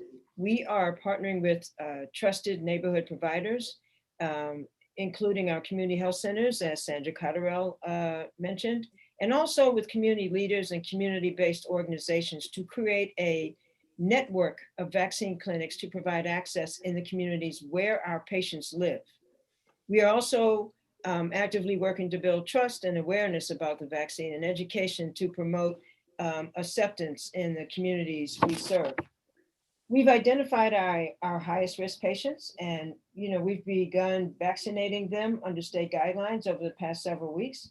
And we will have the capacity to vaccinate both our patients and people who live in communities that have been hard hit by COVID, both through our hospital sites and at sites we are establishing in the community with trusted partners. To address vaccine availability, we have been working in close partnership with the city, with the Boston Public Health Commission, and our health center partners to establish these community vaccination sites. We are opening 4 vaccination sites over the next 2 weeks in Dorchester, Mattapan, Hyde Park, and Roslindale. Just yesterday, we hosted a community engagement event with faith leaders in the community, as well as other community organizations and elder or senior daycare organizations. It was an excellent turnout. It was great conversation. We mostly wanted to listen and to learn We also provided education about the vaccine and also provided people with documents, digital things, paper things, whatever they would need that would be helpful to them to disseminate to their populations and to their members and that type of thing. That group also provided very, very, very useful guidance and insights, including a need to engage younger residents in the community who influence their parents. And so that meeting was really held to help make sure that local community members have easy access to sites that are close to home. And I will take the opportunity to say that we would appreciate the city's partnership to help make their constituents aware that these sites are available and for them. And so I would say, in the interest of time, at an overall high level, we think that we most effectively reach residents in the most impacted communities by making it convenient, prioritizing communities with intentionality, understanding what matters to them and what barriers they have, also providing easy and unobstructed access to the vaccine, including with scheduling and that type of thing. Also providing easy access to information. We have a very diverse patient population, so materials in multiple languages, just basically a standard of how we operate, and also having trusted messengers. And internally, I'd just like to make a comment about internally. I mean, we are seeing what everyone else is seeing. We have vaccinated 71% of our employees, and in our own employee data, we saw how significant a challenge we face in supporting vaccine acceptance in our Black and Latinx employees. So there is a gap there as well. But we have had multiple different types of information sessions, question and answer sessions, education sessions where people are able to speak with physicians, pharmacists. We even have docs at tables where people can just walk up and talk to a doctor and get questions answered. These are all throughout the lobbies. We even have a night clinic. And so we're focusing now on an ambassador system, for people to talk to their peers as well. And so the only last thing I will say is that we feel that we all have a role to play in addressing vaccine hesitancy as officials, healthcare providers, and individuals, because I do believe it is a team sport, and that is the best way for us to actually solve and achieve our common goals. Thank you. Thank you, Doctor. Dr. Chandler. Hi, it's a pleasure to join this discussion. And at Brigham and Women's Hospital, MGB, we've done a variety of,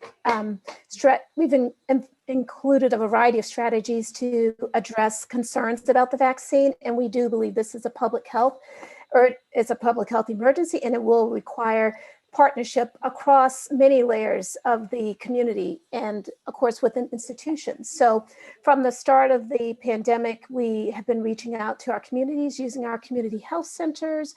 We've distributed food and diapers, help with voter registration, as well as testing. And we plan to have Brookside as one of our vaccine sites for our patients, but also we've opened the Strand as a testing site that will also be a vaccine site in Dorchester. We have a community van that's going through various areas of Boston, educating the community, answering questions about the vaccine, and providing food, diapers, various clothing.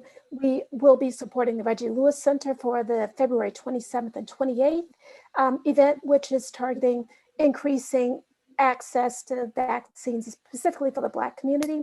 And we're involved in, reaching out to Black clinicians and others that will be able to administer a vaccine on that day, as well as answer questions. We have we've held a variety of town halls throughout this pandemic to address questions around vaccine acceptance and vaccine concerns. We continue to partner with Sportsman Tennis Enrichment Center, Rich Joseph, and Basolo Jikutu. We have numerous research groups, All of Us Research Group, which is part of the All of Us Research Program. They have many community collaborators. So now we've started to do community conversations with those community organizations that are requesting town halls and seminars to answer their community collaborators, their questions within the community. And we have partnered with youth groups through our community health centers. Southern Jamaica Plain Community Health Center is very actively involved with the South Street Youth Center, and we're developing programs where the youth will be trained to address their peers, as well as others that may have questions about vaccine concerns. We have over 1,000 non-clinician employees that have expressed interest in being peer supporters. We believe that peer messaging is important. And of course, as Wanda mentioned earlier, we have, why the hashtag #MyWhy.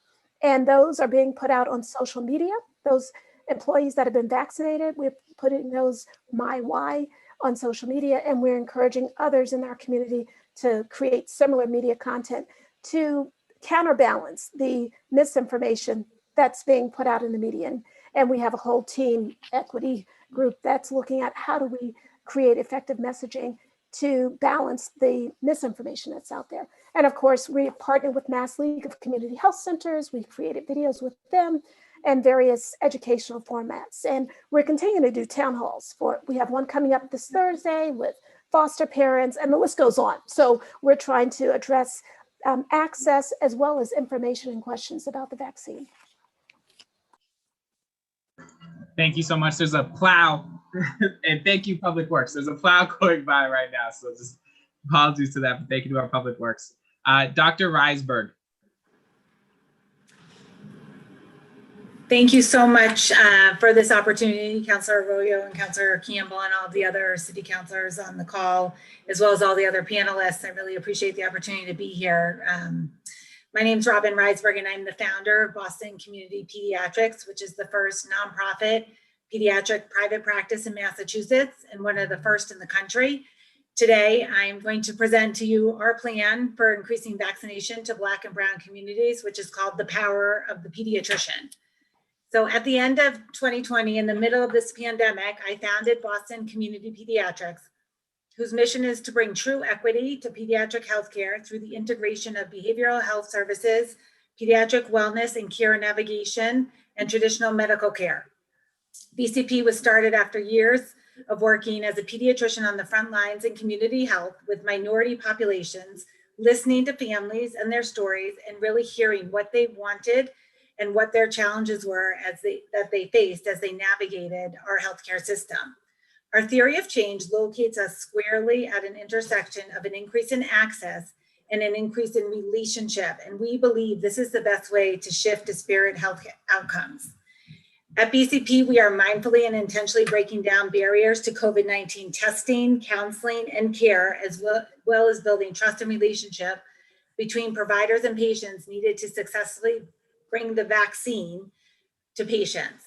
We know that once we're able to obtain the vaccine and partner with many of you to be able to do so, our ability to partner with families in the pursuit of health through this increased understanding and trust, as well as our relationships, will uniquely prepare our providers and medical staff to engage in conversations around the COVID vaccine that we're doing every day. So our plan to really distribute the vaccine to the communities that need it most is a two-pronged approach. Essentially, we think that vaccines should be distributed to primary care providers where people have a trusted relationship and are already going to be seen. Additionally, we think that we really need to think about some unique ways of vaccinating specific populations through public-private partnerships, and that's what I'm going to talk about. So the power of the pediatrician is rooted in the idea that there is no better way to distribute the vaccine than through a trusted provider and partner in health. We've talked about people having lots of questions, lots of concerns, and what better way to allay people's concerns than by talking with their trusted provider. Imagine, and we feel that we are very well positioned to lean into our existing relationships and have conversations which will allay these concerns. Imagine if you were a parent who was eligible for vaccination and you came into your child's appointment, and during the time you got your vaccine at the beginning of the appointment, during your observation time, you were able to have your child's appointment, and then you would actually be able to leave at the end of the appointment and the end of your observation time. This vaccine would be given by your most trusted healthcare partner, your pediatrician. Parents would not have to spend hours sitting on the phone or computers trying to make appointments or dealing with the transportation issue that people have been discussing to get to these vaccine appointments. They'd literally be vaccinated during their child's appointment. Frontline workers, largely people of color, have borne a disparate proportion of the burden of COVID-19, as we all know and you all have spoken about. And we know that their jobs are not ones that can be done from home. So by giving them a vaccine at a place where they're already going by a medical partner, we're making it as quick and easy as possible for them. If we can get this vaccine to pediatricians and primary care physicians who can partner with the community organizations, we know we can get this done. Additionally, pediatricians are already used to vaccinating people all day long. We're fully versed in the MIIS system. And we also have a lot of experience with yearly flu clinics and how to vaccinate large number of people quickly. The other component of this plan involves a public-private partnership to distribute vaccines in an efficient and culturally competent manner. This plan involves education, collaboration, coordination, and we are confident that it will increase access to and acceptance of the vaccine. We are currently partnering with John Holland, who is a South End real estate developer who's interested and ready to help. He actually came to us and said, how can I help make this happen? He and another South End real estate developer, Mario Nicosia, have offered us space and are also willing to help us with refrigeration and freezer concerns. They are even, John Holland's even committed to help us store the Pfizer vaccine, which has a much more difficult storage issue. And another community partner, Neighborhood Villages, is able to help us provide expertise and support around operations management.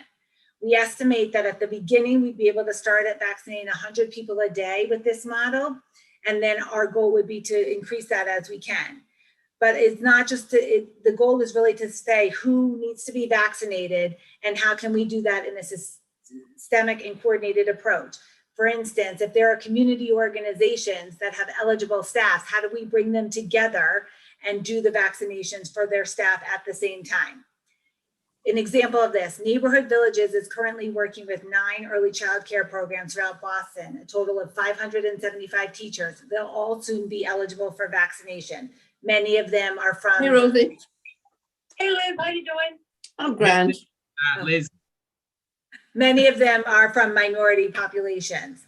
We would have a plan where we could work directly with these organizations and find out the best way to vaccinate them, whether it's the afternoon or the morning.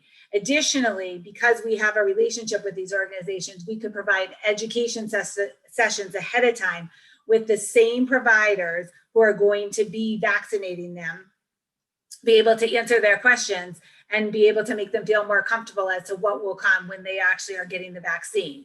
This is what we feel could be a model that could be used all over the city and state to increase vaccination rates. Neighborhood Villages, with support from Boston Community Pediatrics, has been leading the effort to provide weekly pool testing to early child care centers. And this has now become one of the models for K-12 districts in the state. And we know that we can do this coordinated effort together.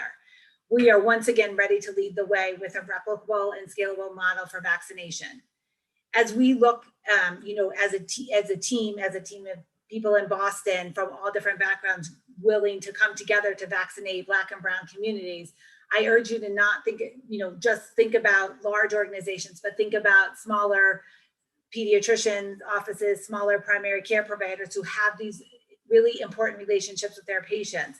The patient-doctor relationship should not be underestimated during this difficult time and this time of vulnerability. And as we look to vaccinate those most in need of vaccinations, I want everyone to start thinking about pediatricians and truly the power of the pediatrician in this endeavor. Thank you so much.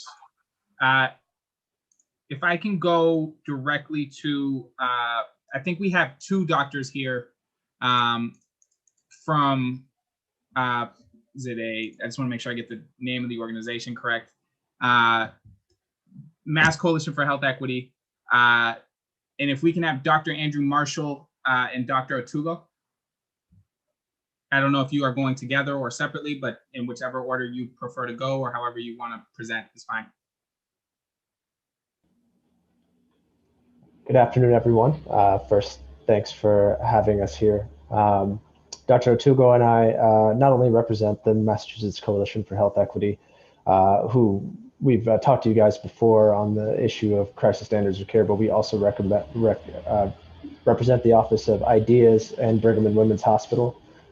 As far as what we came here to emphasize, I think that the things that Dr. Reisberg, Dr. James, and Dr. Chandler have said have been fantastic. Dr. Chandler represents the efforts of Brigham and Women's Hospital in a way that, more eloquent than I can explain.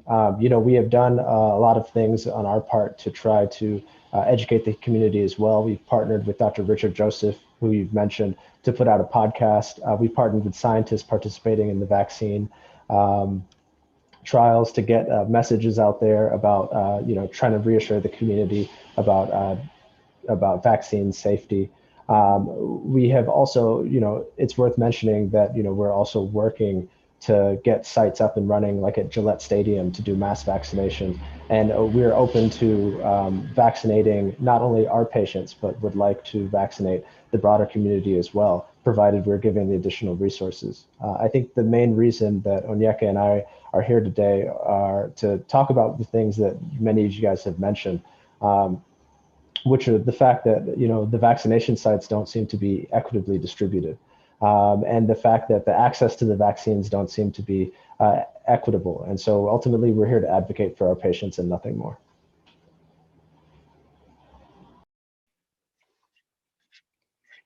Yeah, I just wanted to add on to what Dr. Marshall was saying. Thank you for the opportunity of having us here today.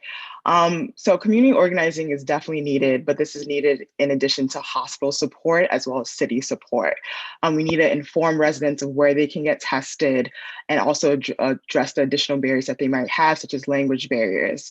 In addition to that, also, it was kind of mentioned earlier, kind of the difficulty getting to certain locations, especially given the snow, and also kind of like emphasizing the importance of like mobile vans and other modes of transportation in order to make sure that these individuals are adequately vaccinated and have the resources that they need during this time. But thank you again. Thank you so much. And then finally on this panel, Ms. Pamal, I believe is how it's pronounced. That's right, but I do want to caveat and say I'm not a physician. I'm probably better suited for the community leaders panel, but if you'd like me to go now. We can do you then. That's perfect. We'll set you up for panel 3. Okay, so would you like me to provide testimony now?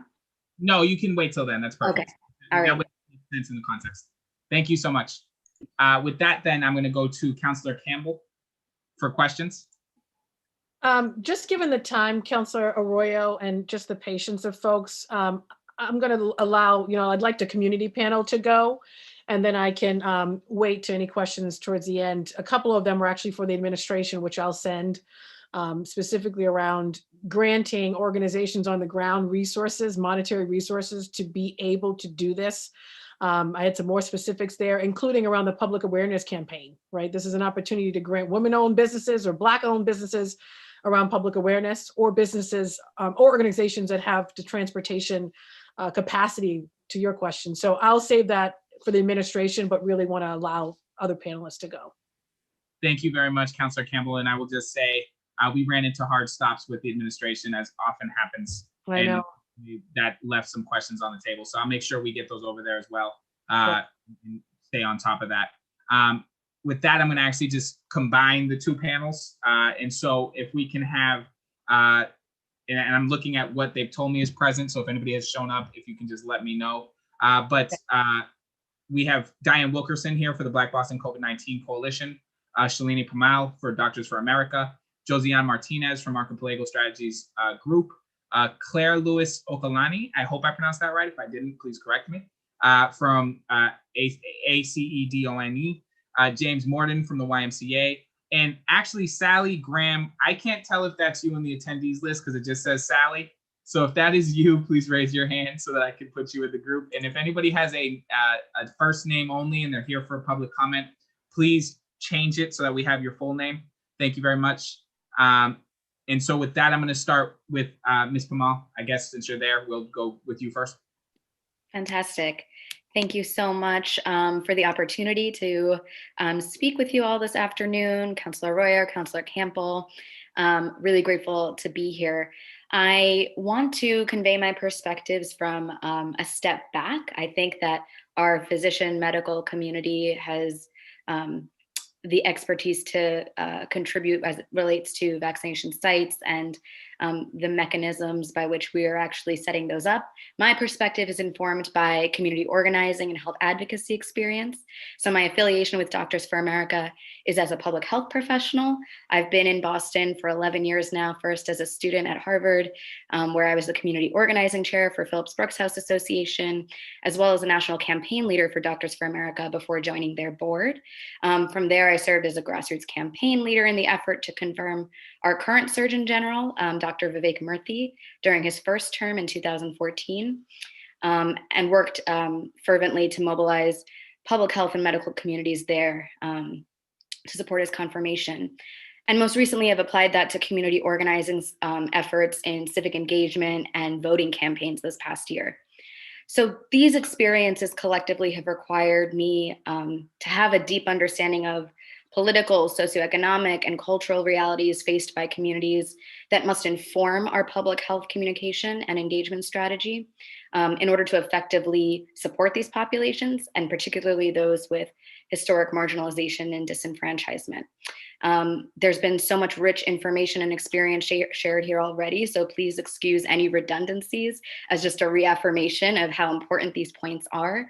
I'm going to share my screen momentarily just to make it easier for you to see the points that I want to make as far as 3 recommendations that I can share from my own work in the community as an independent organizer of mutual aid efforts, as well as a community organizer in local and national campaigns around public health and health advocacy.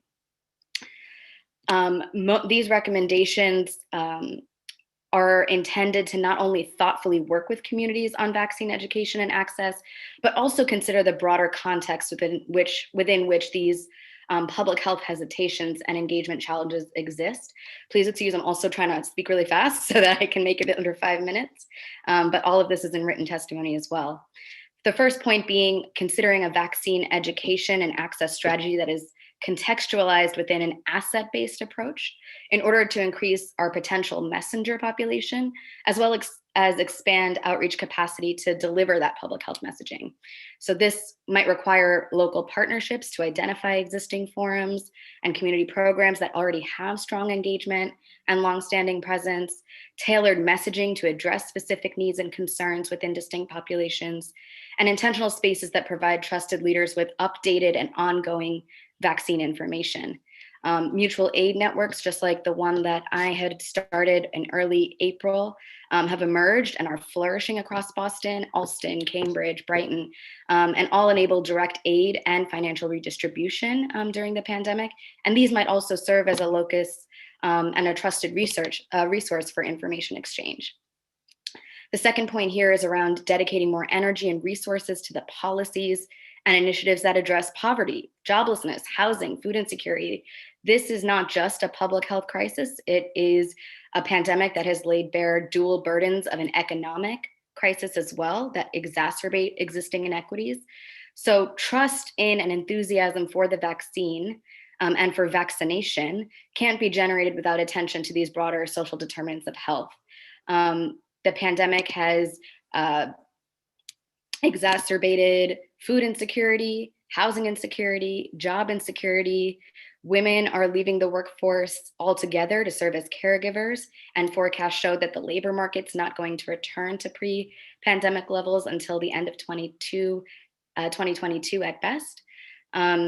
With widespread job loss, cost burden renters in the low-income housing market are particularly vulnerable.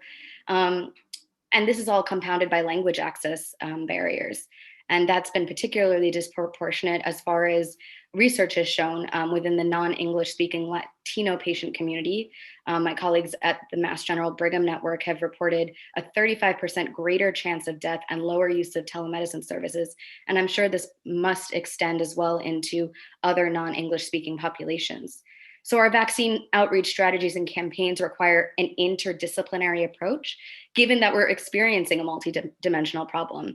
Health is embedded within all the policies and places where we work, eat, play, pray. So toward that end, we can build trust by employing different messengers and breaking down silos across council committees. So this is not just a charge of the public health division, but also collaboration with diverse network leaders to address safety and health.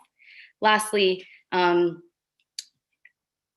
creating local community advisory boards, I think, is a key recommendation to engage diverse leaders and enable bidirectional engagement for tailored outreach and education strategies so that we can consider the ethnic, racial, socioeconomic, political, linguistic diversity of each municipality.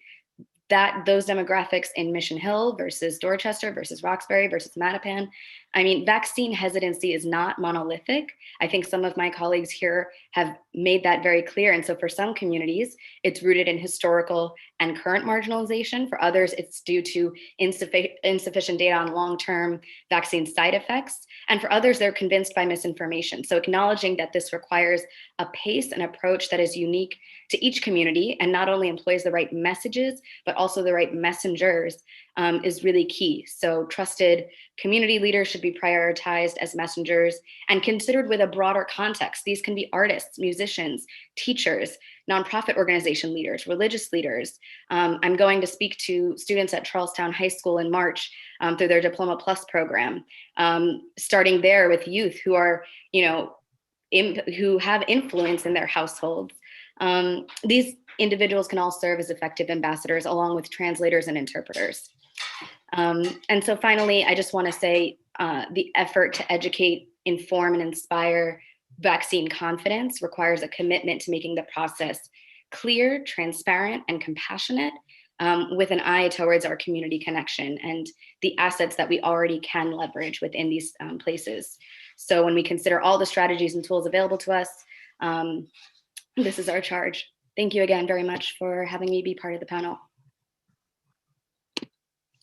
Thank you so much for that presentation. Deeply appreciate that. Former Senator Diane Wilkerson here, I believe. I'm here. Can you hear me? Yes. Mr. Chairman, thank you.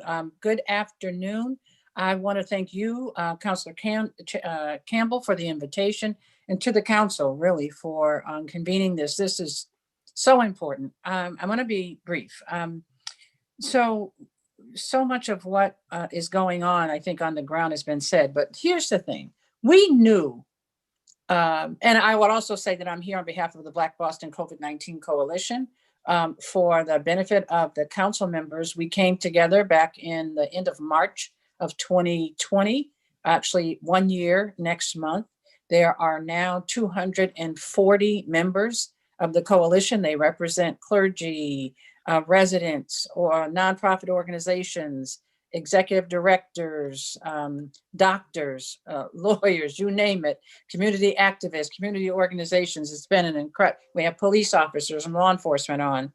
Here's what we knew from the beginning, that when we heard about this thing called coronavirus, which is what we all called it a year ago, that it was bad. That's all we knew, it was bad. And so we also knew intuitively that if it was bad, we were probably going to get more of it than everybody else.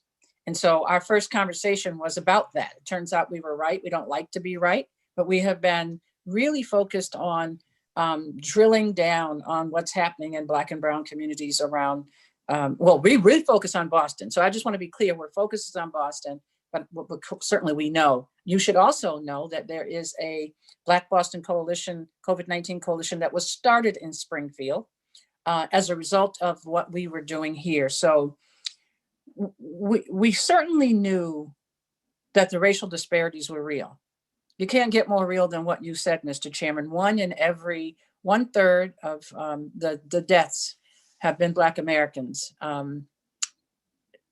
Almost 160,000 people who were literally walking around in this country somewhere a year ago today are dead.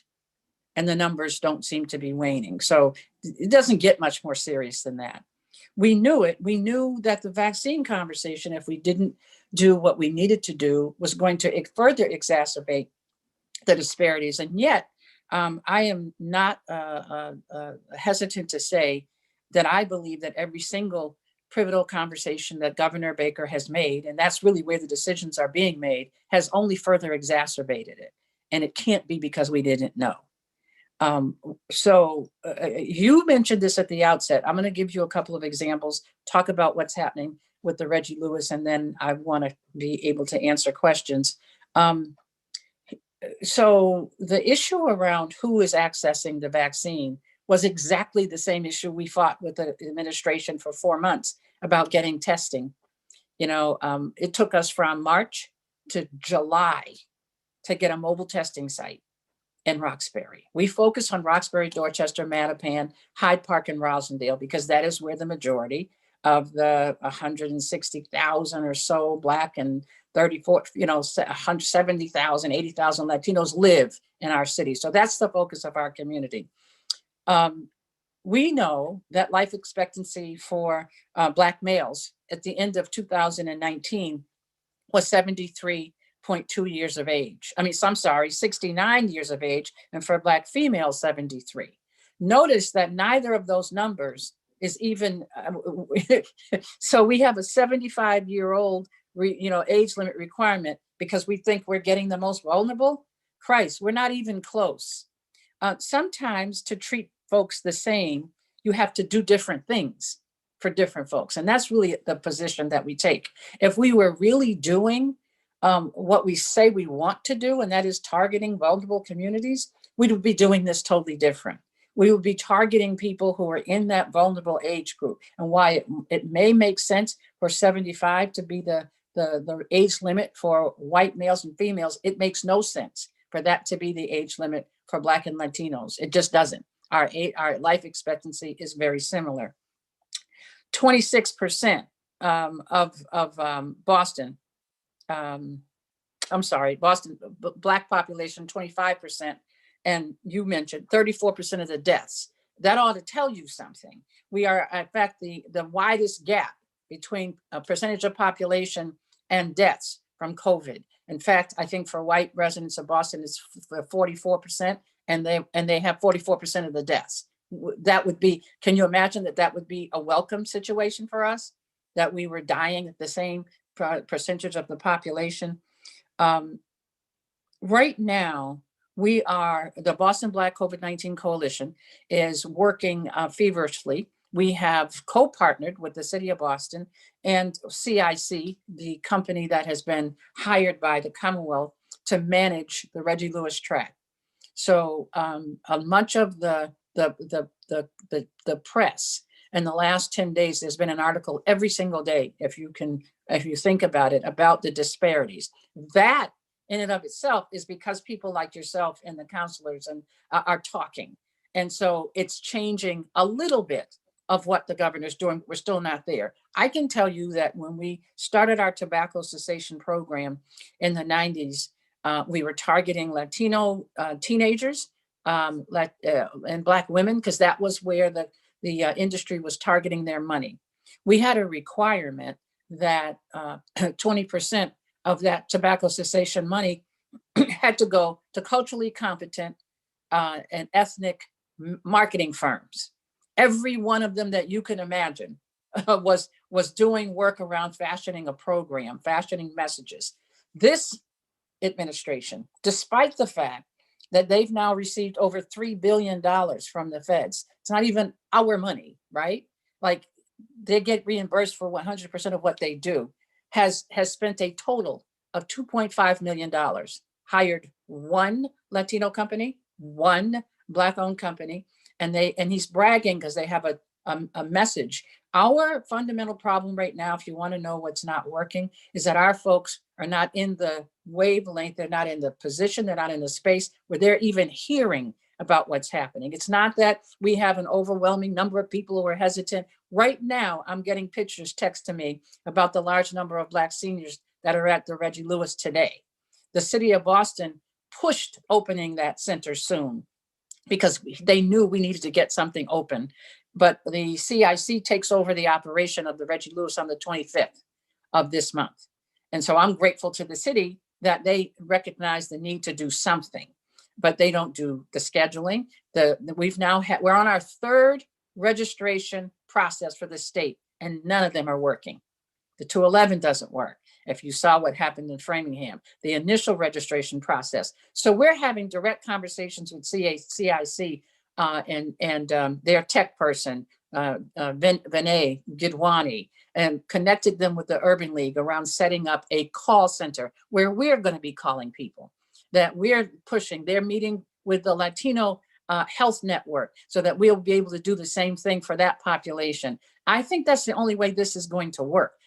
The most important thing that you all can do as city officials is to follow the money and watch the money, because somehow it's just not reaching. We're raising money. We raised money from Amazon and Blue Cross Blue Shield that we're going to have Uber and Lyft transportation for any and every senior. So when we're calling them to schedule an appointment, we're also going to schedule the transportation appointment. And yeah, we shouldn't have to be doing that. But for us at this point, it's about whatever we got to do to keep people alive, because the Commonwealth, the government, the governor has not been responsive. When Mijinte asked for a meeting with him this summer, he said, I already met with the Latino Business Group. What do you want? When we asked, Boston Black COVID-19 Coalition asked to meet with him, his staff said he's too busy working on COVID.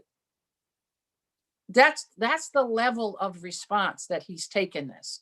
Every time we've had a crisis, whether it was 4,000 people showing up on Talbot Ave, called them, no response. And I just feel that is the most important thing you can do. We're excited about what's happening at Reggie Lewis. We're insisting that they have Black doctors, Black nurses. They're supposed to be Dr. Santiago.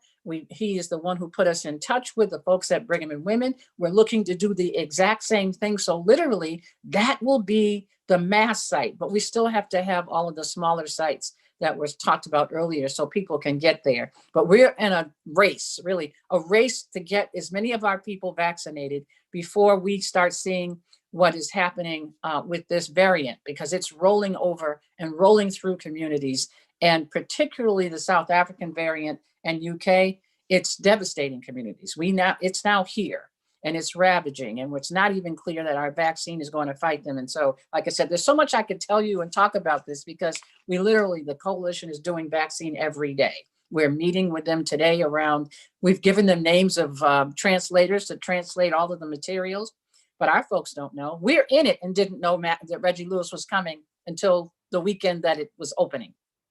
So we have a major information problem. It's easy to talk about the hesitancy, and the hesitancy is real, but you got to also know that 50%, 60% of our people have no idea what Tuskegee is. They don't have any idea. That's not why they're not going. It's not about Tuskegee 50 years ago. It's about last week when they saw the governor say your priority. So let me put a site at Gillette Stadium. That's not where we live. And then of course, oh my goodness. So, your priority. Vulnerable Black and Latino communities are priority. So let's put a site at Fenway. Like, wait a minute. Hello, that's not where we live. And so he says, okay, fine. Okay, let's put one in South Boston. So Reggie Lewis is the fourth site. This isn't funny. This is so crazy, because it's so obvious that what he's doing is not making sense if the goal is to save Black and Latino lives. We got to get louder, and we got to stop being nice, because he clearly is not getting this. I don't even know if people understand that Reggie Lewis is the fourth site that he put in the city when he stood in front of a mic and said that the vulnerable communities, Black and Latino communities, are our priority. That's the problem. We got to follow the money, and we got to challenge him. And we have to insist that we are able to make the decisions about what's best for us, not him, because he clearly doesn't know.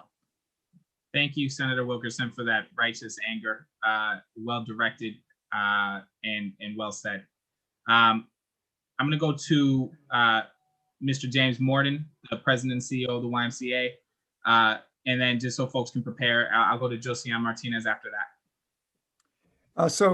Thank you very much, Councilor Arroyo and Councilor Campbell, for creating this opportunity for all of us to hear and learn all that we have been able to hear and learn this afternoon.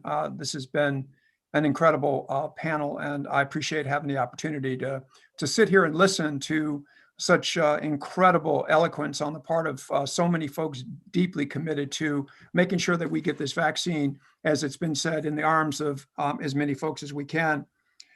So, you know, I'm moved to share that I believe that what this conversation has exhibited is a community's response to the issue, and our collective commitment to partnering with each other to do whatever we need to do in order to expedite the vaccination distribution process, but also to share the information that needs to be shared in order for us to feel comfortable getting the vaccine. And we've got good reason for not being comfortable. Diane Wilkinson, Senator Wilkinson, indicated that not a whole lot of folks remember Tuskegee, but I do remember Tuskegee. It's part of my historic DNA, and so I suspect. Well, I already know that I have had the vaccine, the first shot of the vaccine, as part of work that I do in the YMCA, and I was hesitant and I was nervous. And it was because of that historic DNA that made me nervous. But it wasn't until I did a little bit of research and gathered a clear understanding of how this vaccine was created that I developed the confidence or comfort that allowed me to go forward with the first part of this vaccine. And that was knowing that, in fact, the research process, the development process had not been abbreviated. What had been abbreviated was the approval process. And that was important for me to know. And I think that that's information that we really need to share with the community. So how are we going to go about sharing this information, this awareness, and then also creating more of those opportunities, those spaces and places in the community where the vaccine can actually be administered? And I think the part of that answer is engaging our community-based organizations. I'm really happy to say that there are several hospitals that have been on this panel with whom the YMCA partners. Now, they don't all know that we're partnering with all of them, but they don't need to know we're partnering with all of them. What they need to know is that we're open to partnering to get this vaccine out in the community. And so I'm really proud of our relationship with Dr. Joseph. I'm proud of my participation on the Community Advisory Board for Beth Israel Deaconess Medical Center. But I'm really also very proud of the partnership that we have with the BMC, where we're going to be partnering to make sure that the vaccine can be distributed at our Hyde Park YMCA in partnership with the Greater Roslindale Community Health and Dental Center. Now, we also have 5 or 6 additional YMCA sites that could be available for the distribution of the vaccine. And so we're going to be looking for other partners to do exactly that.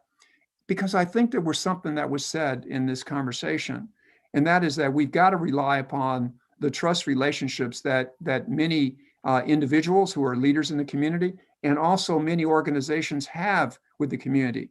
These are the community-based organizations that are serving the children of the families who must go to work each and every day through our community learning centers. These are the organizations that are providing emergency childcare to essential workers when essential workers needed emergency childcare.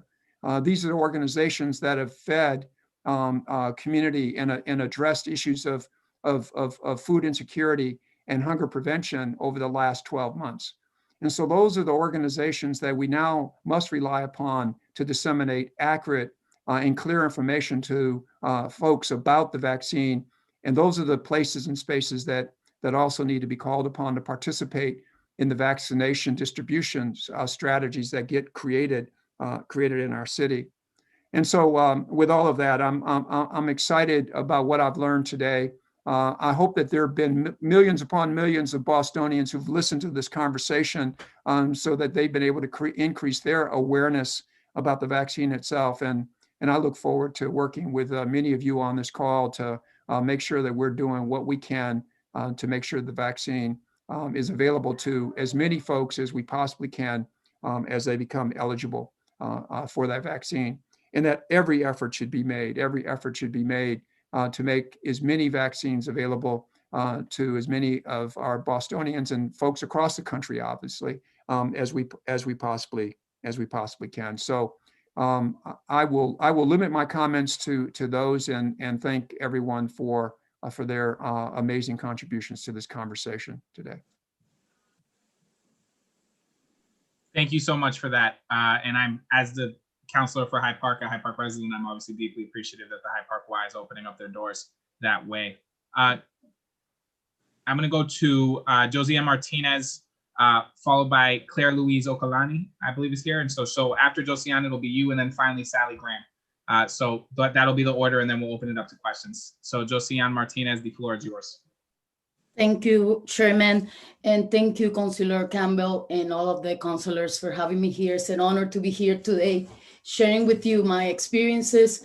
I'm going to share my screen because I did prepare a presentation for you. And what I want to present to you today is a couple of case studies in things that I worked. And Diane Wilkerson mentioned that there were a couple of agencies that were hired by the state. Yes, I worked with the state. I'm proud of the work that we did with the state.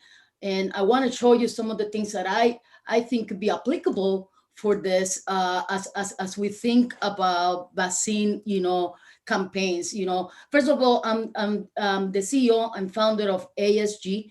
ASG is a social marketing firm. All the marketing we do is marketing with purpose. We do marketing to leave people in a better place. And so I have two examples to present to you today: Community Tracing Collaborative and COVID Enforcement and Information Task Force.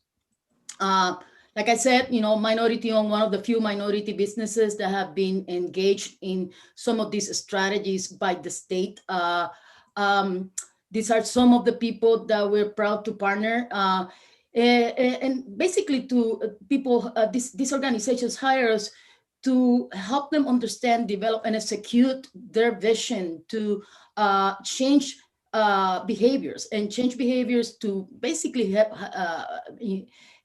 make people understand how important it is to access these services. So I'm going to go directly into my what I know, which is marketing. And part of this is segmentation, right? You can't put together a strategy if you don't understand who your audience is, right?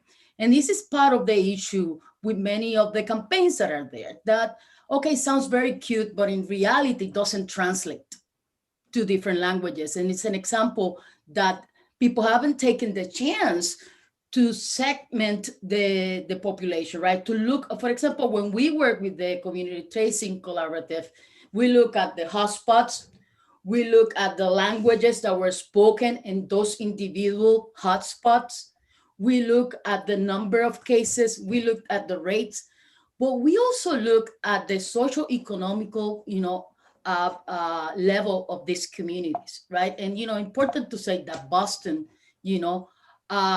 is measured differently than the state. The state has some set of data which is different from how Boston measures, the cases, right? And then you start, obviously after you do your secondary research and start, when we were hired by the Community Tracing Collaborative, it was in April. There was no time. You need to put together a campaign now, and it needs to be a campaign that is broad, but at the same time is granular, micro-targeted, and in multiple languages, right? So what we start is testing some messages, and we say, okay, we're going to start testing some messages online. And what we found is that messages that were initially created for social media that revolved around love and community safety showed the greatest positive response, right? That to answer that call, Community Tracing Collaborative, it was all about answering a phone call for a community tracer that you don't know and share information that you might feel that it was not the right thing to, especially for immigrants and Latinos and people of color and their experiences, sharing information with government and the trauma that they have lived through. And obviously, need to think about how to place these things. And a lot of people, okay, yeah, Hulu, Comcast, Pandora, WVR, Spotify. But don't forget about our ethnic media, right? Because they play an enormous role in not only communicating, but influencing our community. And yeah, I put these people here, the majority of the media buys, forget about them. Right? The majority of the people who do media buys don't deal with Tele Boston in Haitian, and Ricardo knows them very well. Radio Concorde, or Ritmo Guanaco, or TNT Radio in Dorchester for our Vietnamese community, or our Hora de Noticia for Brazilian. It is important that we engage these people in the conversation because, first of all, we need to educate these influencers that already have a reach into the community, but they can be our ambassadors too. If we show them a little bit of respect and put money into, the programming, they'll make sure that you have more space that what you buy, to communicate the message, right? And then how do we make this in multiple languages in a way that is faster, right? What we learned also is that we cannot, we can not do this without social media. Nowadays, the way to really micro-target, the most efficient way to micro-target people is using digital media, right? So our CTC paid ads target families in a specific hotspot, and this was a lot of work, right? By language, by geography, by language, by income, and we were tracking all of that, right, in multiple languages. In addition to that, this is some of the results that we achieved, in a very limited time. Our contract was basically a beginning of end of this advertisement campaign, communication campaign was available between the end of April and end of June. So pretty much not a lot of time to educate people about contact tracing. But because we were so micro-targeted, because we trusted on ethnic media, we got excellent results in terms of reach, in terms of impressions, in terms of getting the message out there in a very different way. Community town halls, and Councilor Arroyo here, our chairman, has participated in many of them. This is something that we started way in April, where we will get all these community leaders, to come and have an honest conversation, not a scripted conversation, an honest conversation that will take into consideration the legitimate fears that people have in the community about sharing their information. And, in that conversation, people came to understand, oh, well, I guess contact tracing is important, and I will answer that call. And we did multiple town halls, and we combined, elected officials like Mayor Dan Rivera with community leaders and folks from the community, not necessarily leaders, right, to have this honest conversation. But what we made different is that we didn't just put a Zoom conversation out there. We went and talked to the Haitian radio producer and said, can you broadcast this for me? We went and talked to La Mega and said, can you broadcast this for me? Right? So we were not only broadcasting this on Zoom, we went to Alberto Vasallo and said, Alberto Vasallo, can you broadcast this for me? And then we're not only having a conversation in Zoom, but then we have 1.8 views in less than a week. 1.8K views in less than a week. This particular conversation here was in Spanish. All of them were in language, right? We have experts talking in the language of the community that we were talking and answering questions. And we were receiving questions through the chat and then answering those questions right there in the community. The good thing about doing these things is that they live on Facebook. People can come back to this link and continue to watch these conversations. At the end of July, 75% of the phone calls, we had a 75% call response rate, which is great, meaning people answered the phone, right? Based on after we finished that, we did some qualitative research, in August. And what we found after doing multiple focus groups with different groups in different languages is that they were aware of what contact tracing was and had an understanding of how it works. And that to us is success. And now let me tell you about COVID enforcement. At the end of August last year, I got a call. We need to put together a campaign to target those top hotspots in the community. And they said, Josiane, just need you to target these 6 cities and eventually become 11 cities, right? So we were hired by the Commonwealth Task Force to come up with a name, a campaign in different languages, a media buy, and also a community, a group of more than 100 ambassadors from the community to go and talk to people in person. Segmentation looked almost the same as CTC. We're looking at hotspots, we're looking at languages, we're looking about incomes, we're looking at geography to make sure that we can prepare a very granular micro-target effort to convey our message. Right, the messages were around love too, because a lot of the research that was coming is like people would do this for the people they love. This campaign is still running, right? Full disclosure, I still have, some ads running, but I want to show you some of the things that are having an enormous success. This testimony from Gladys Olivero, it's only been on Facebook and Instagram for a week, and it's already having more than 100,000 views and more than 300 shares, right? Let me show you. Hello, mi gente. Buenas tardes. Soy Gladys Oliveros. Estoy por aquí recuperándome en el Hospital Mass General de Boston. Queriendo llegarles a ustedes y pedirles que por favor se cuiden. Yo lo hice, yo lo traté. Yo creí que estaba protegida, pero no. Está en el aire. Esta plaga está en el aire. Y 2 semanas atrás, creo que no me lavé las manos como debía ser y empecé a sentirme mal.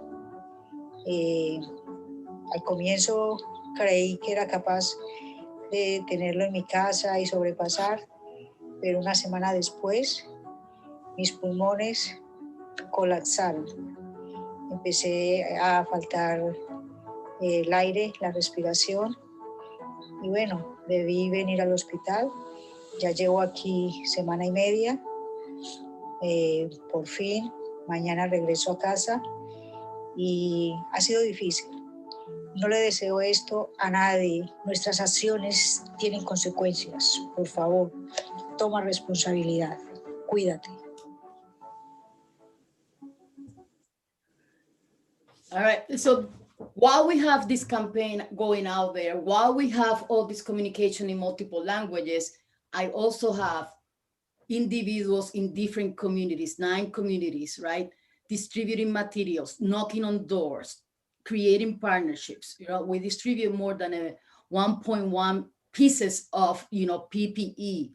We learn about communities that they couldn't buy a mask, that they would rather have, reusable masks. We learned that communities were sharing masks.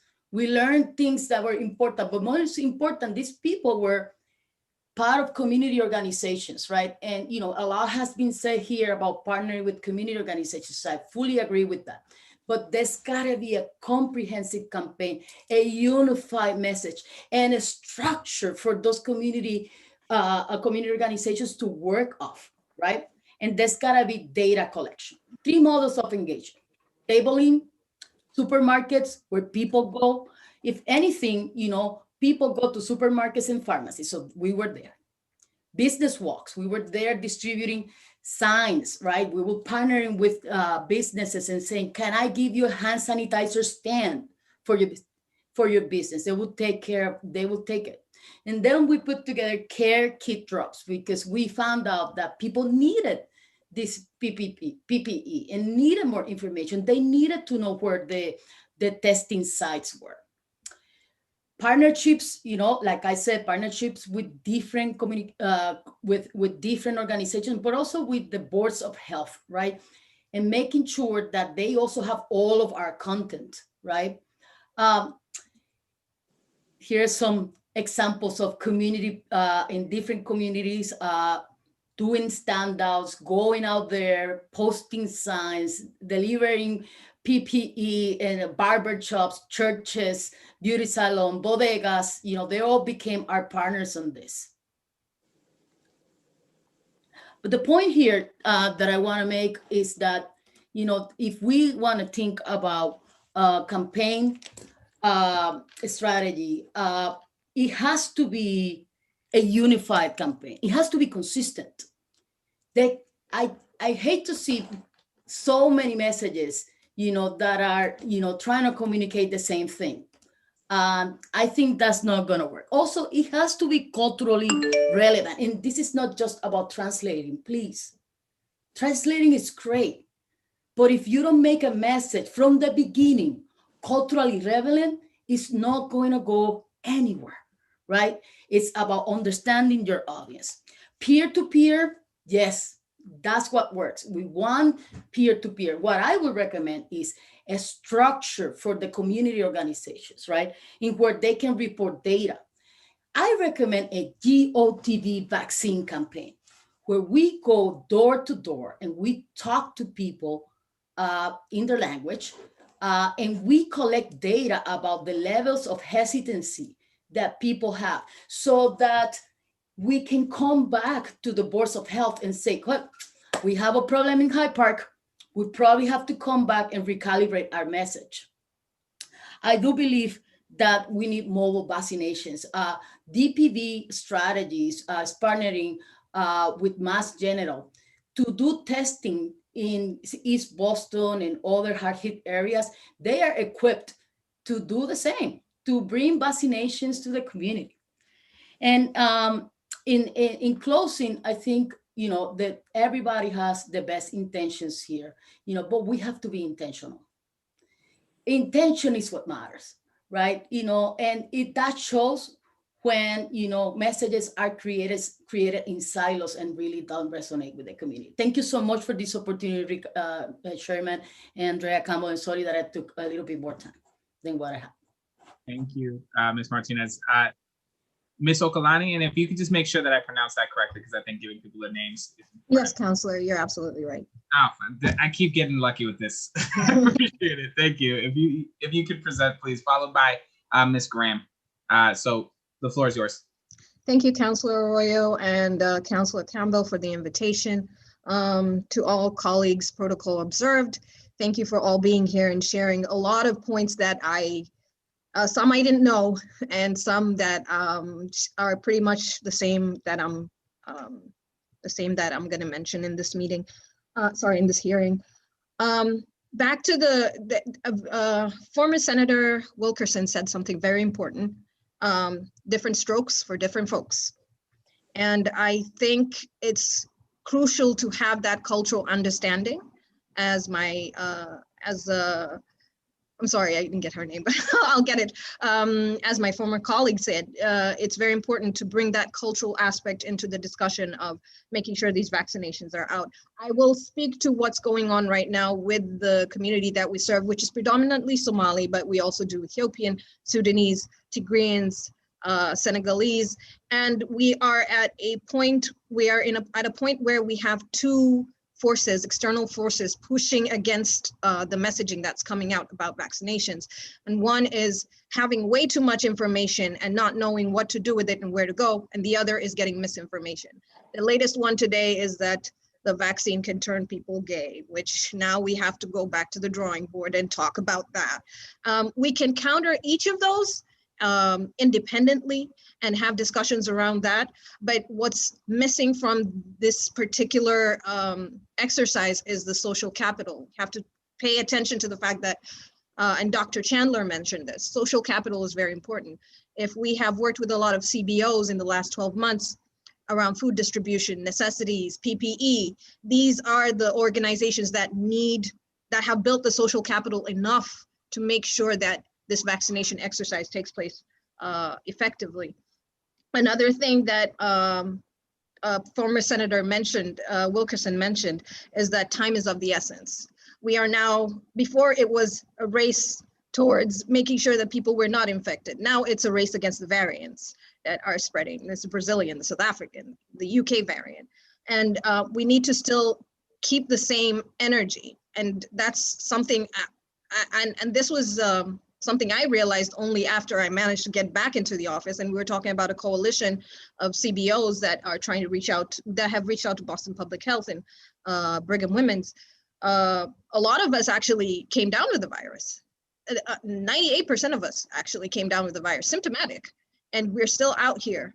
So let's not underestimate how much effort and the intent of everyone on this call that we want to see this exercise happen. A suggestion would be providing resources to CBOs that you have already formed a trusted relationship with. As I can speak for ACIDON in particular, we have formed relationships with all the communities I mentioned, grassroots organizations I've mentioned, Sudanese, Ethiopian, and we have talked to a number of religious institutions and faith-based leaders. March 15th is just too far. It's too far. I have intergenerational households. And if I can assure these households that go as a family, get this vaccine, they're ready and willing to go.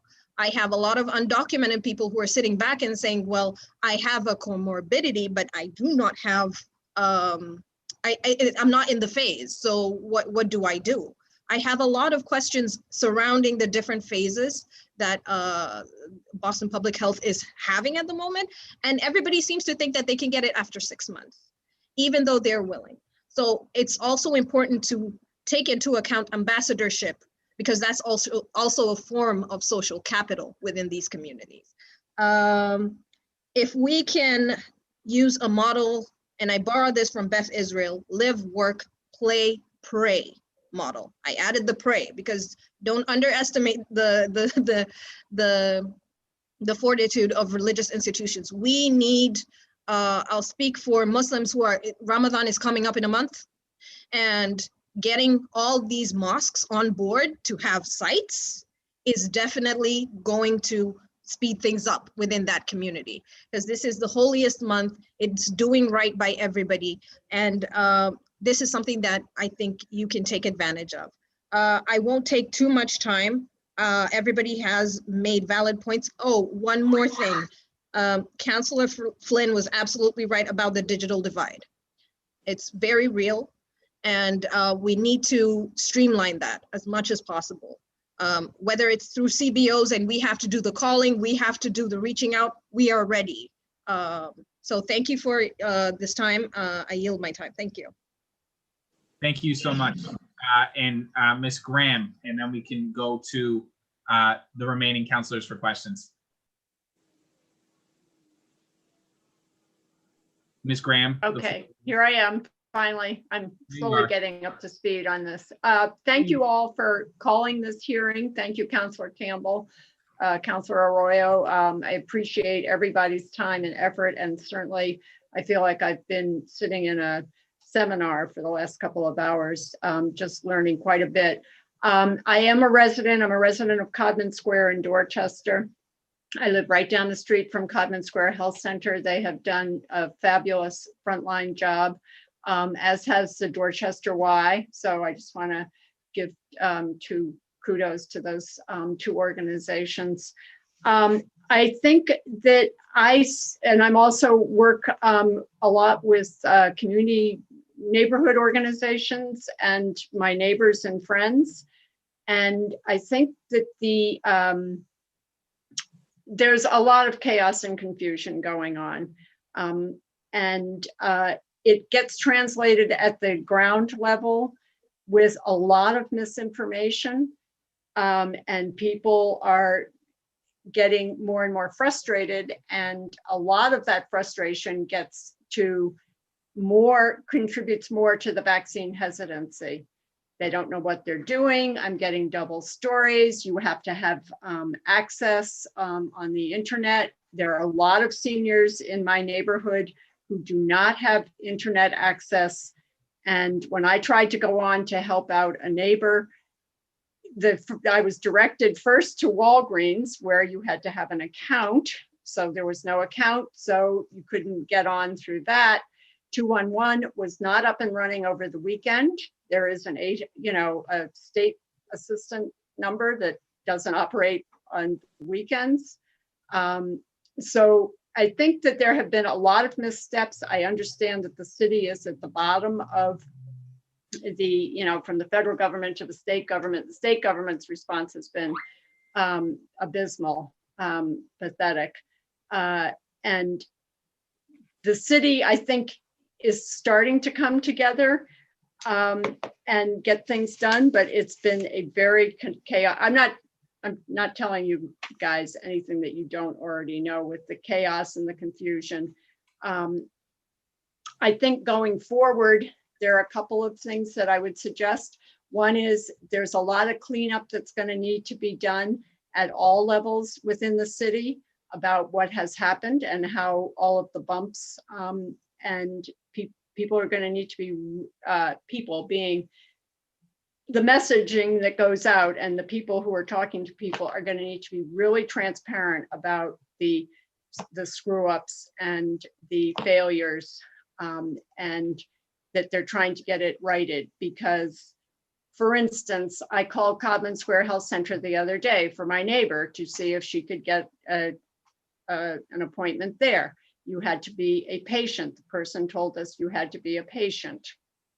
So that we scratched that off the list because she's not a patient there. But just now, she called me at the beginning of this meeting to say that she had run into another neighbor who had gone to Codman Square yesterday with an appointment, but two friends had gone with him who did not have an appointment. And apparently there was some excess vaccine, so they were given a shot. That is all totally appropriate. There's no problem with that, except that now a whole layer of misinformation has been created because we were told one thing, you have to be a patient, and then she finds out from a neighbor who goes that they just got a shot. She didn't know anything about there being, excess vaccine or anything. So all I'm saying is that contributes to the mistrust and the distrust. There's all the historical stuff, information and experiences, which are very real and valid. And then, as pointed out, there were the recent, more recent stuff that happened last week. So I think everybody's going to need to go forward with a lot of transparency and a lot of honesty and a lot of directness.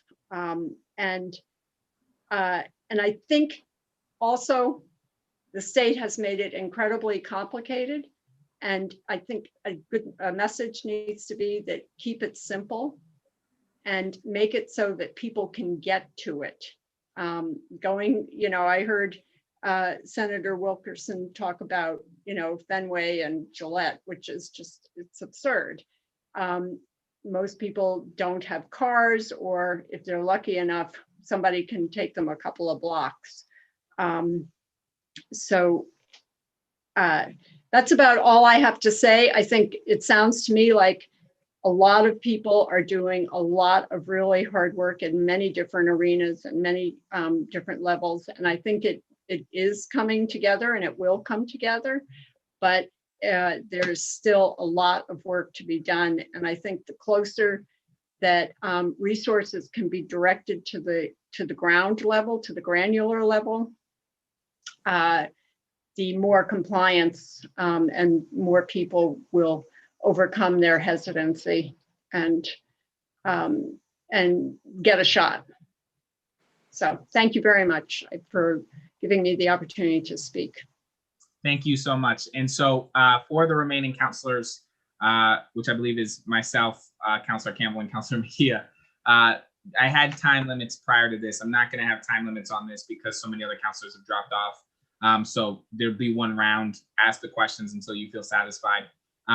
In terms of how we do this, generally speaking, when the panel is this big, which is why we separated initially to 2 1/3, it becomes sort of trying to find the right word for it. but there's a popcorn to it where somebody has an answer for the question you ask if you just throw it into the ether, and then somebody else has a question or a response to that, and then somebody else has a response to that, and then we end up 15, 25 minutes later trying to get to the second question. And so if you can ask, if it's for a group of people, if it's like, hey, this question is for these folks, ask that. If it's, hey, this question is for this person, ask that.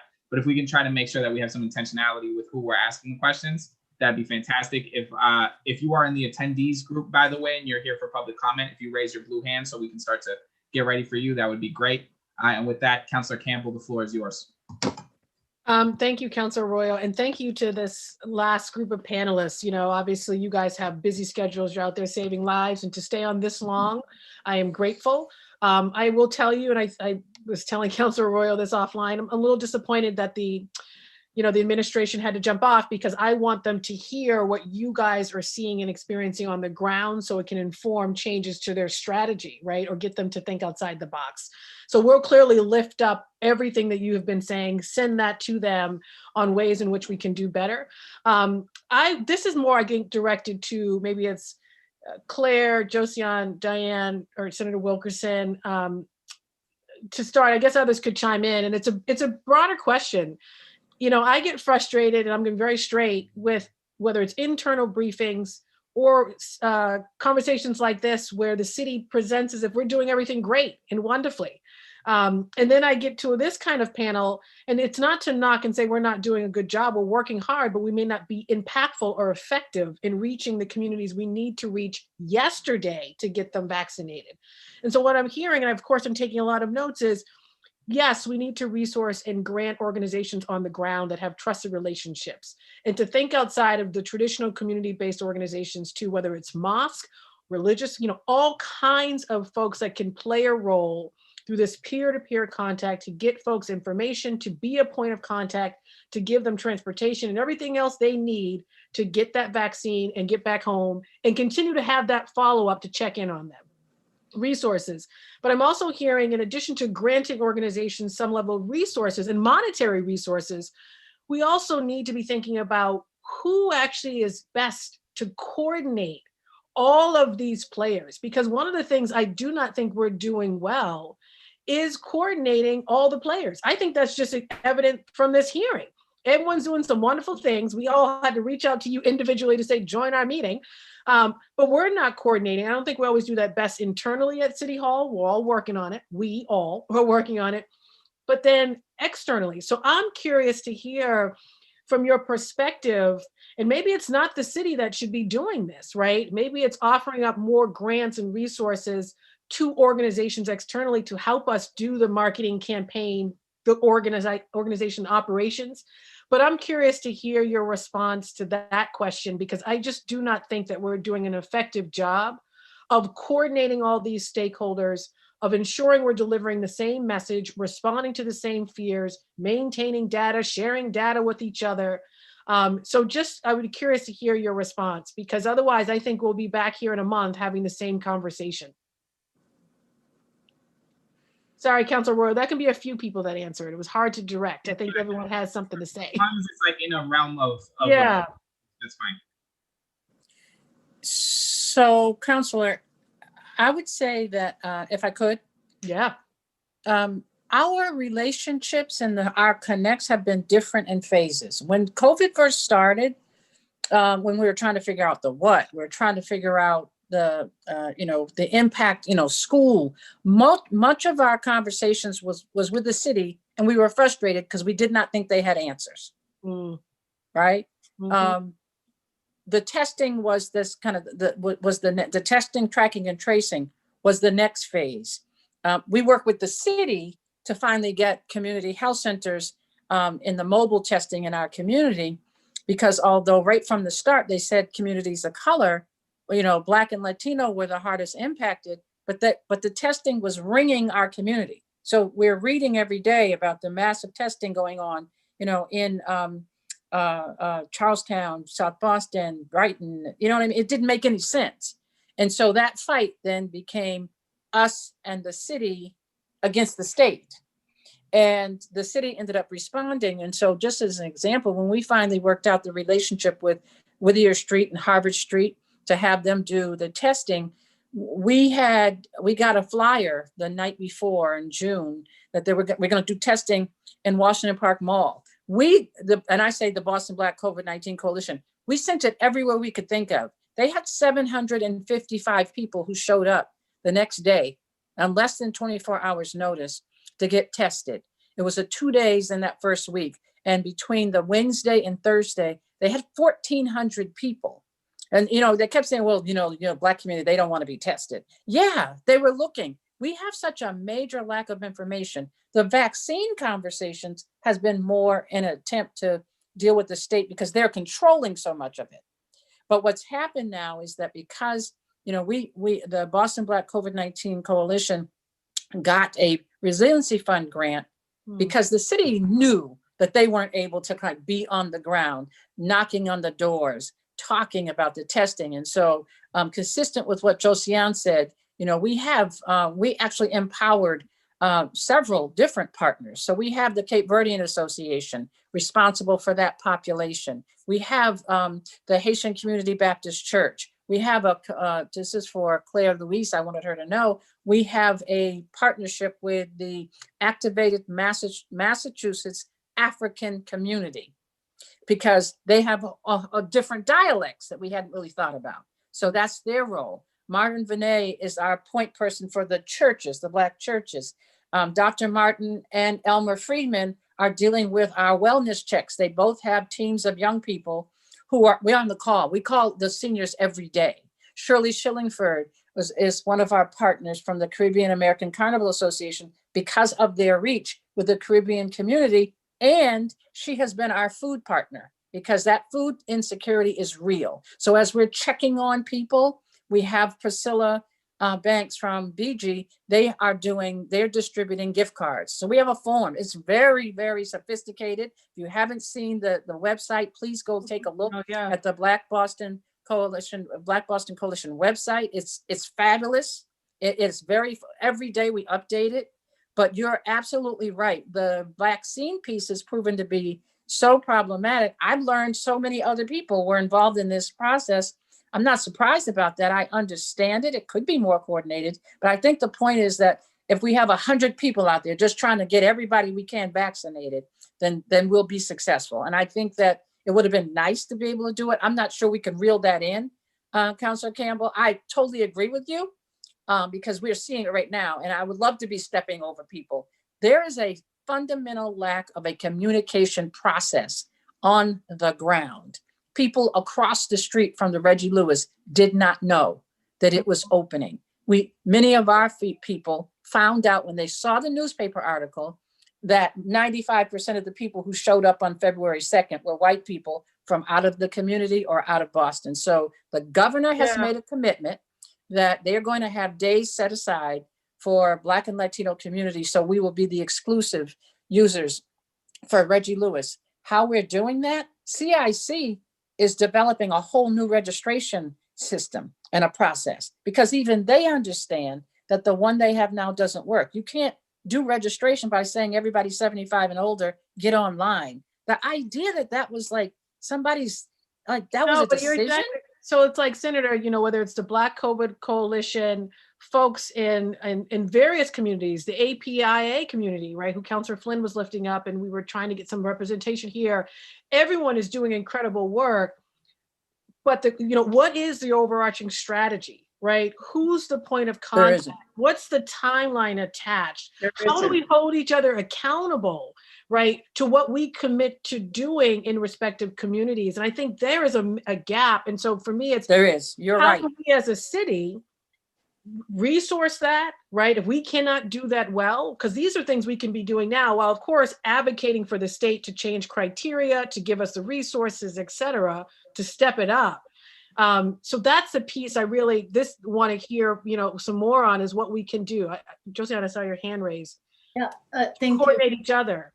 I think there's a real opportunity here to provide, again, structure and management to, the strategy that everybody agrees that we have to get, to our community organizations and partners out there so they can amplify the message. But I don't think, these organizations are already limited with, management resources. So there's gotta be an intentional approach to manage this process. One unified message, making sure that all these community organizations are trained on the actual message that we're gonna bring out there. A data collection system that when they go into these homes and have these conversations, they can collect this data and we can see in real time, the levels of hesitancy that there are in the community. And there's an opportunity here, right? There's multiple folks that are unemployed right now. And that's something that actually helped us during our COVID enforcement information, because we went to these community organizations and said, I want you to hire 15 people, 20 people, and we'll pay them a good hourly rate, right? To work with us, and this is an opportunity to get them together, train them on something that they didn't know, give them new skills, right? And maybe and I know some of these people after our campaign were able to find jobs with the community organizations, right? Because they didn't have those skills, right? So there's a workforce development opportunity here to train folks in the community, to empower people in the community so they can go out there. You and me would not know exactly where to go in certain neighborhoods, but they would know. They know who is the one who's saying it's not getting vaccinated. They know which doors to knock. So what I think it needs, and then again, good. There are good intentions all over the place. What we need is a unified, consistent, and managed approach. In my personal. If I could, I'll go to James and then Robin. Yes. Thank you very much. I don't know that I could agree more than with Ms. Martinez around what she has just said, and so to the extent that the YMCA could be a contributing partner in that work, we would love to do that with you. I also am looking at Pamal. I like what she had to say earlier about us being deeply engaged in communities and organizing those communities around some of these issues, and of course Senator Wilkinson is always on the point and on par with what are the best strategies for us to move forward with. And so with all of that, I'm gonna get to my executive committee meeting because we're talking about our 2021 budget. And so we gotta get that budget done so we can survive as an organization and be able to continue to serve. But I am a willing partner. So please keep us in mind and let us know what the strategy is that comes out of this meeting, because I think that I can see it forming, and so please reach back out to me. Thank you. Stay safe and healthy. Thank you. Thanks for your leadership. I'll go to Robin. Thank you so much. I just wanted to. Go ahead. This is perfectly fine. This makes perfect sense. Is this okay? I'm sorry. Yeah. I saw your hands. I was just calling. If you see blue hands up, question. Technically, he's the chair. That's why I was like, thank you. Right? But I saw your hand. So.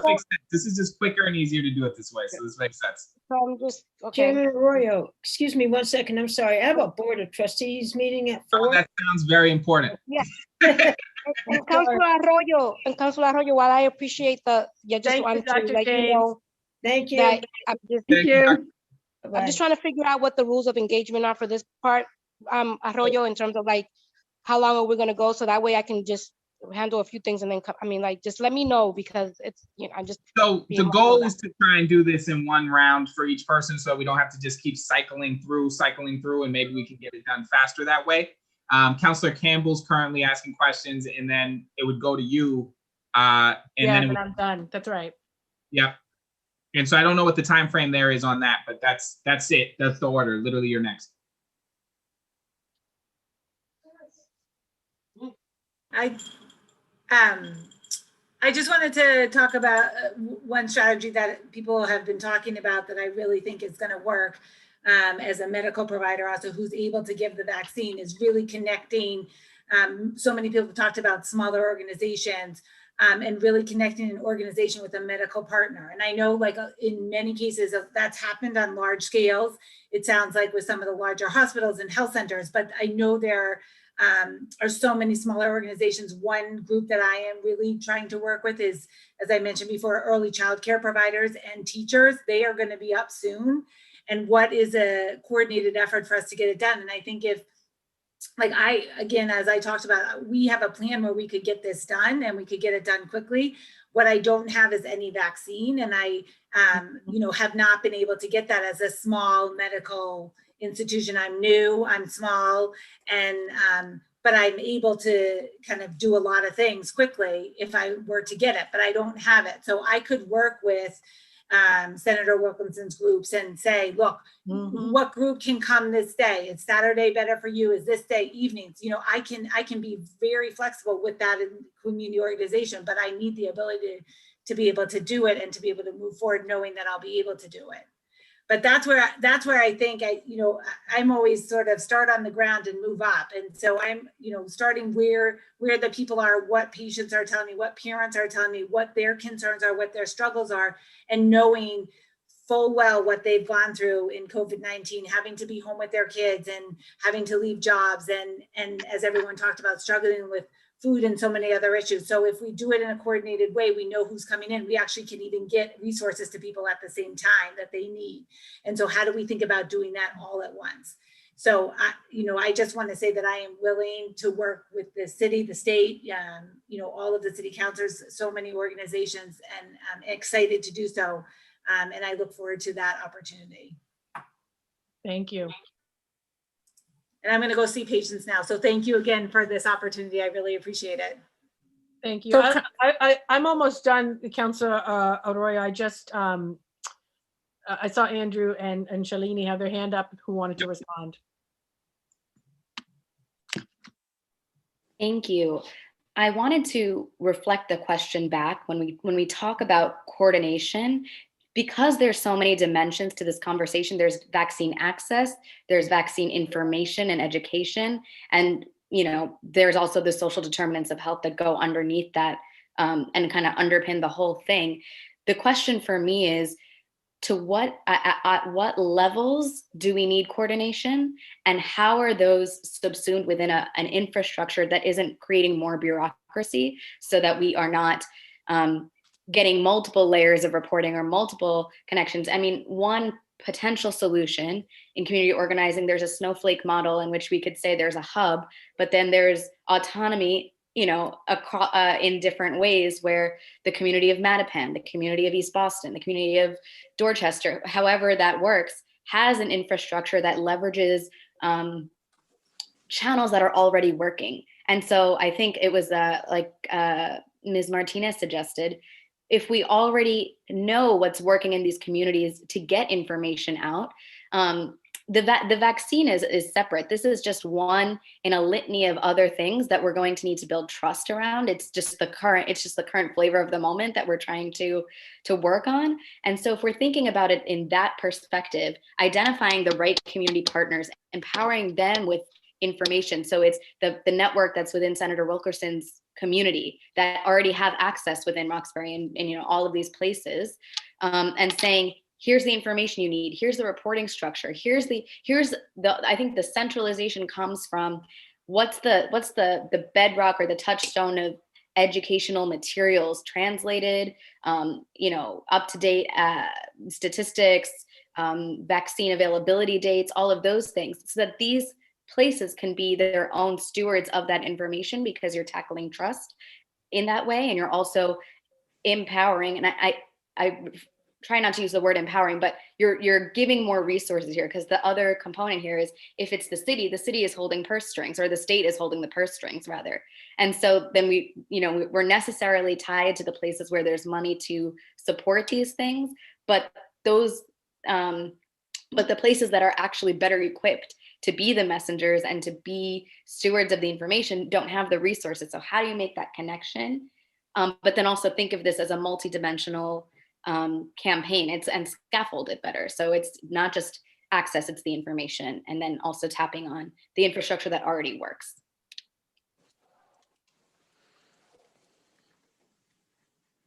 Andrew, So, you want to go, Andrew? I saw your hand up. Yep. Yep. fantastic points made by Shalini. And I just want to add on, I think that as the city council, you guys had the power to bring us all together today. And I think that going forward, what we need to do is get everybody into one room to have some of these broader conversations, because it looks to me, based on everything I've heard, obviously I didn't know everything that was going on with the community work. It sounds like people from different hospitals are working on parallel initiatives. If everybody could get into one room, have some sort of retreat or something like that, where you bring everyone together and say, like, let's work on this. Let's figure out where we're working in parallel, where we can augment each other. Because to be honest, we're already working from behind on this. If you look at who's been vaccinated across the state, a lot of people have brought up numbers, but Massachusetts releases the number of people that have been vaccinated in different communities. And it's only 3% for Black people and 3% for our Latinx population. And if you look at that says that we are now talking about just equitable distribution, where we should be talking about actually overcompensating at this point. So we need to have these conversations Exactly. sooner rather than later. And so we need to, you guys have the power to bring us together. And I would love to see a committee where we all get together and just have these discussions. We're able to split off like Shalini suggested into the snowflake pattern, do community work, do healthcare work, recruit people from these communities into the jobs to distribute and education and give out the vaccines. And if I might add, that's what I think will also build trust within a government entity as a convener, that people are seeing that their needs are being met as far as housing and jobs and food security and housing security in simultaneously with our push for the vaccine. Thank you so much. Was that the final question for you, Councilor Campbell? Yeah, I can definitely let the senator go. I do think, yes, we can set up a committee and convene this. My only thing is, at some point, even on the council side, it only goes so far, right? The Health Commission, Chief Martinez, the city, the executive side plays a major role here. And I just don't know that government, frankly, right now is the best to create this coordinated strategy and to bring us all together with a more specific plan, timeline, and strategy, so that we are working in partnership and that everyone is not, there's no duplication of efforts, but that folks who are doing great work in Roxbury, like the Black COVID Coalition, and there are in other communities too, or others, know what each other is doing, but there's a strategy attached, and that we don't feel like we're out on our own. And what I was hearing, it's not just about granting organizations resources, and we should definitely be doing that, but we should also be making more resources available to an awareness campaign and to other organizations that have maybe an operation strategy in certain communities of color, that track record of doing that well, that we should be making resources available for those type of organizations too, to help us. So, Counselor, and this is to you, Mr. Chairman, as well. The thing that's different here is that because you have different funding sources, you have different power sources. And that's really unusual. But so by that, I mean this: there's money coming from the state. There's money coming from the hospitals. The hospitals, right at the beginning, in June, when the announcement was made about vaccines, we actually went to Brigham and Women, and then Fenway Community Health Center, who partnered with AstraZeneca, they came to us. So we're meeting with them separately. Then we get a call from Beth Israel. They are connected with Johnson & Johnson. And I think BMC is with Pfizer, right? And so you got to have a conversation with each of those hospitals. And then the Commonwealth has their funding source, and they are putting it out there in different ways. So you got to run. And then the city has a funding source. But I think the power source is in government, because at any time that you all call people together, they have to come. They may not like it, and they may walk slow, but eventually they have to come. And so you have a power to do something that we can't do. And that's the same, my same thought about the governor's totally, he's just out to lunch on this. And I don't know if we're going to be able to change that. I really don't. But we have so much at stake here. Like it doesn't get any more serious than life and death, for real.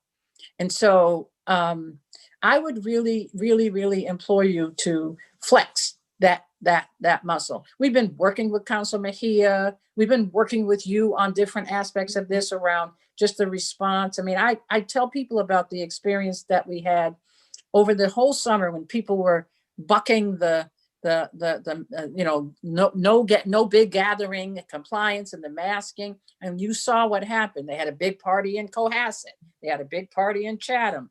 We had a party in Lincoln. Yeah, and then the kids came back over Labor Day at BC, and they had like an emergency public health meeting. The state of Massachusetts called the mayor of Newton and the mayor of Boston and the public health commissions from both towns, both cities, and brought the state Department of Public Health and had a meeting because 17 students got caught at a party over Labor Day. We had 4,000 people on Talbot Avenue the week before, and the governor calls the state police. Cohasset, they sent their public health folks. Chatham, they sent the public health folks.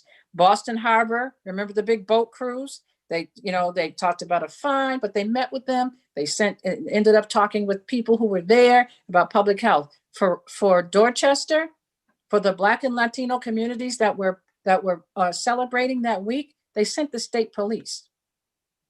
That's always been my issue. And the governor's response when the press said communities of color are a little concerned because they seem like you didn't treat them differently. He said, given the tension nationally in these communities, he said you would think that what we did was exactly what you would have wanted. That's what he responded to a reporter. What we did is exactly what you would have wanted.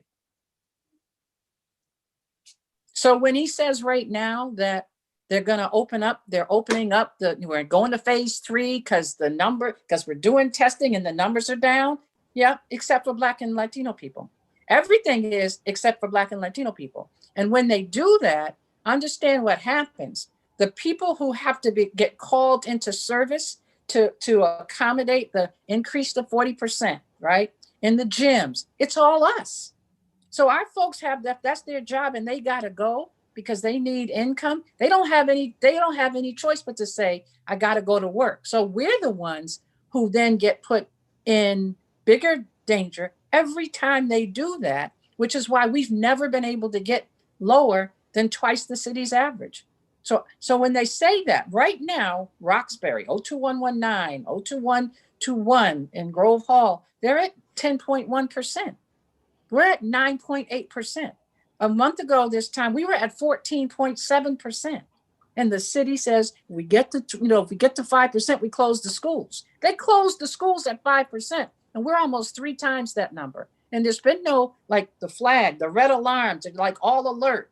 Mm-hmm. Never happened. It hasn't happened once for our communities. That's why our job is so tough. Thank you so much for that. Thank you, Senator. Thank you, guys. Councilor Mejia, I want to make sure you have a chance to come in and ask questions. Oh, absolutely. Thank you, Councilor Arroyo and Councilor Campbell. Can you hear me okay? Yes, you're clear. Yeah, wait until you get to one of my committees that I'm going to chair. You'll see what I'm going to pay back. Now, I'm just joking. So real quick, this is what I said in the beginning is that what lessons have we learned from the first rollout? Because what I have seen in my time in City Hall in the last 10 months is that we are coordination poor, but resource rich. And we're not really, we spend a lot of our time pointing fingers about who's supposed to be doing what, when, why, where. And we're not centering, as Josiane and Senator Wilkinson pointed out, is that we're not centering this conversation and leading with the people who are out in these streets doing the work, right? So I do see us in our role in government as uniquely well positioned to be leading and convening and holding ourselves accountable to that. And I think that is where the opportunity lies and how we go about this moment in time and how we can right the wrongs from the last go round, right? So I think that I love Councilor Campbell's question in terms of what we can do, because you all are the experts, you're living the realities, you're doing the work. We should be developing our RFPs alongside you all, right? Because you know exactly what is needed. And I don't think that that's how the city functions. And I think that this is where the opportunity for growth exists. So I really do appreciate all of the amazing ideas that came out, especially Andrew. Like, I love the idea of having a retreat, right? There needs to be all hands on deck, everyone, even if it's virtually, but like unpacking this from a best practice. What can we do moving forward? So really do appreciate that. One thing that I'd like to ask Josiang in particular, and also Senator Wilkinson, if you could just elaborate on this. You know, I love the fact that you talk about translation and interpretation. That's just one part of it. But, you know, I think about a lot of folks who don't know how to read and write, even in their own native language.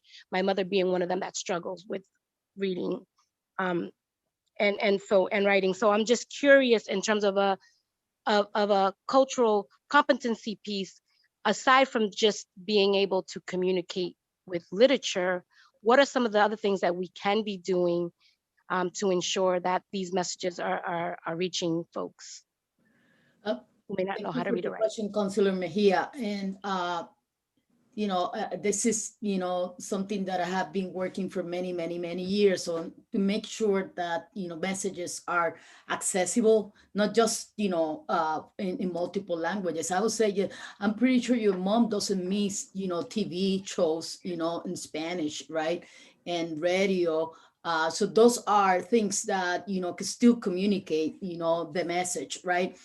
I also think that, you know, the one-on-one and making sure that our folks from the community, the ones that are knocking on the door and trained to talk one-on-one and have these conversations with people that are the ones who are going to convince, you know.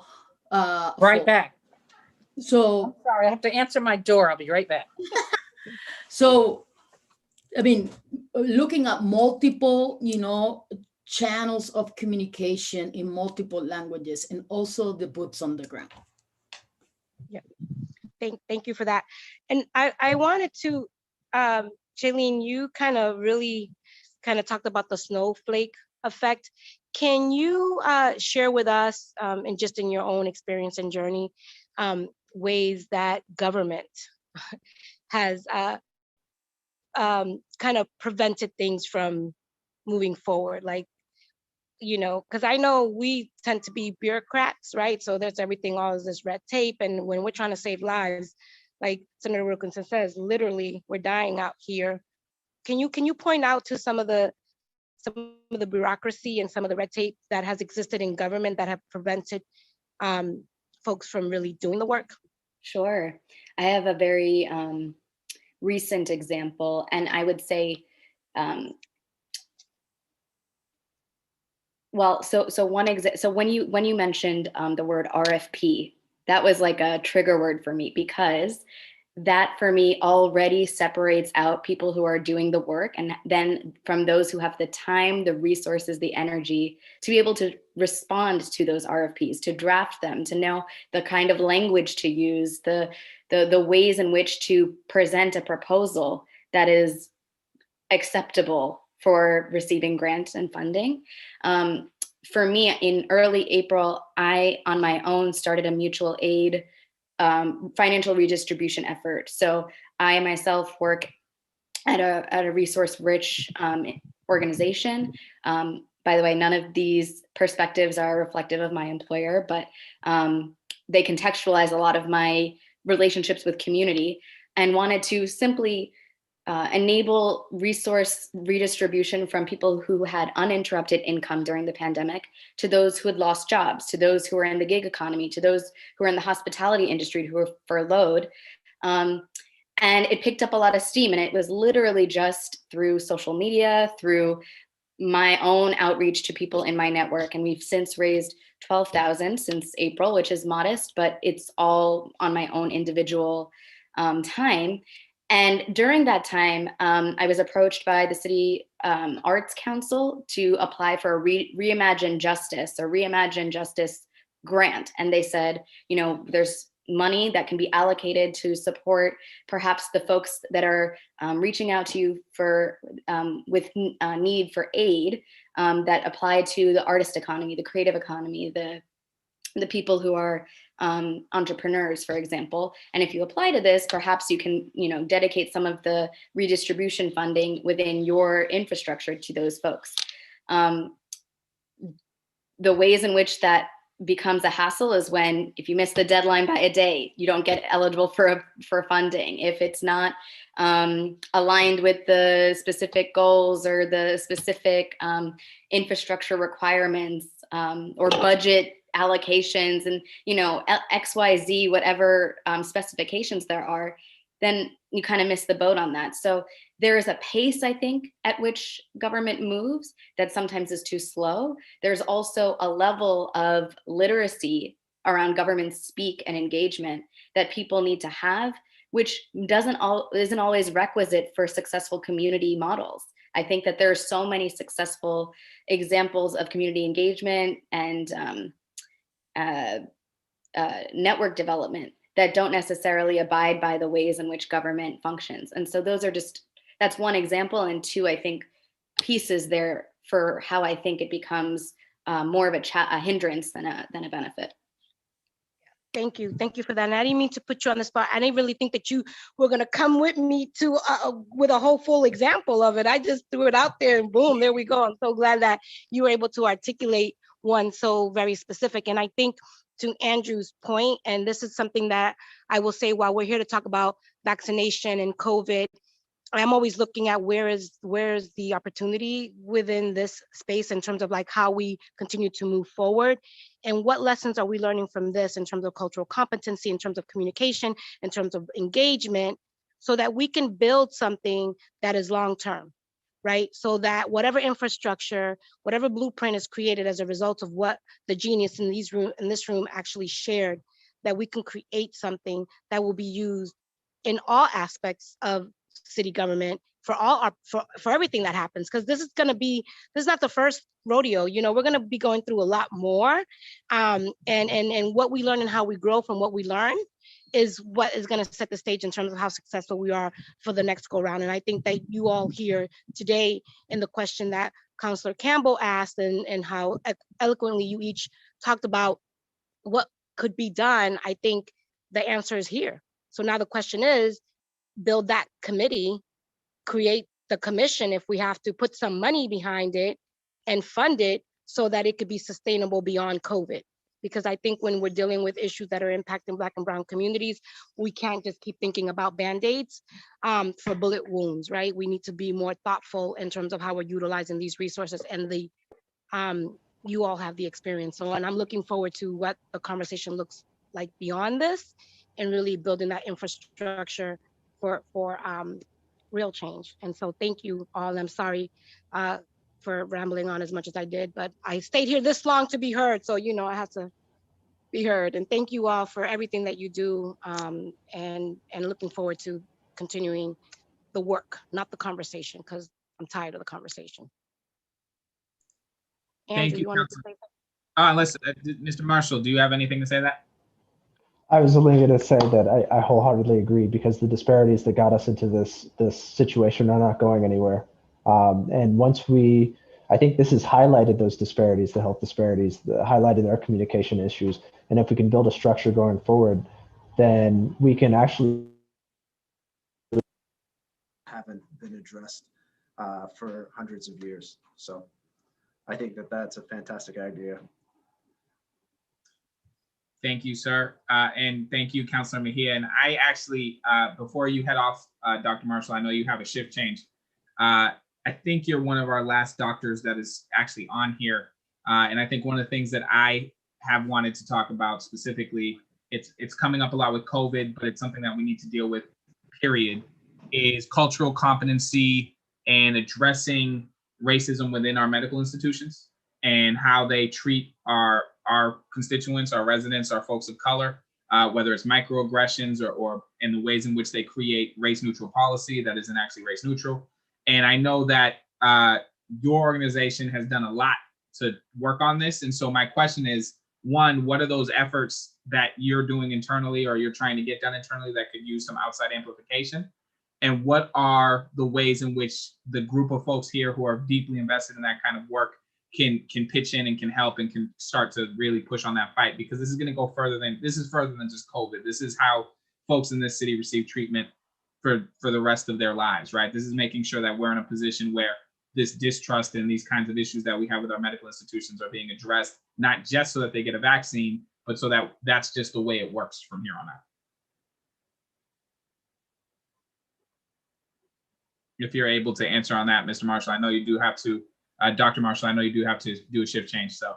If you don't mind repeating the first part of the question, just because my headphones died in the middle of that, I apologize.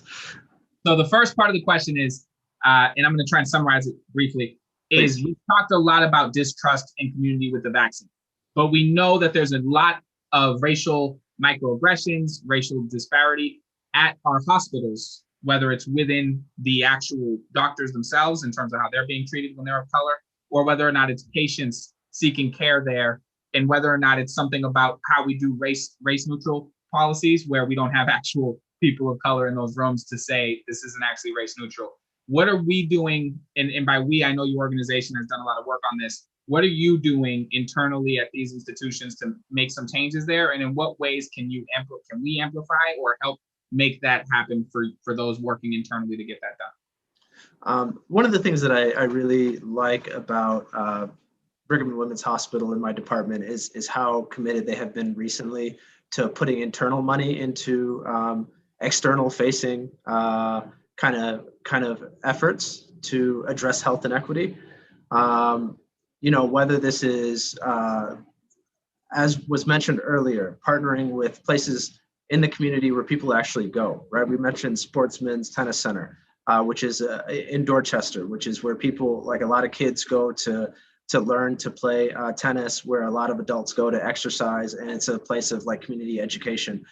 These are places that internally we're putting funding into.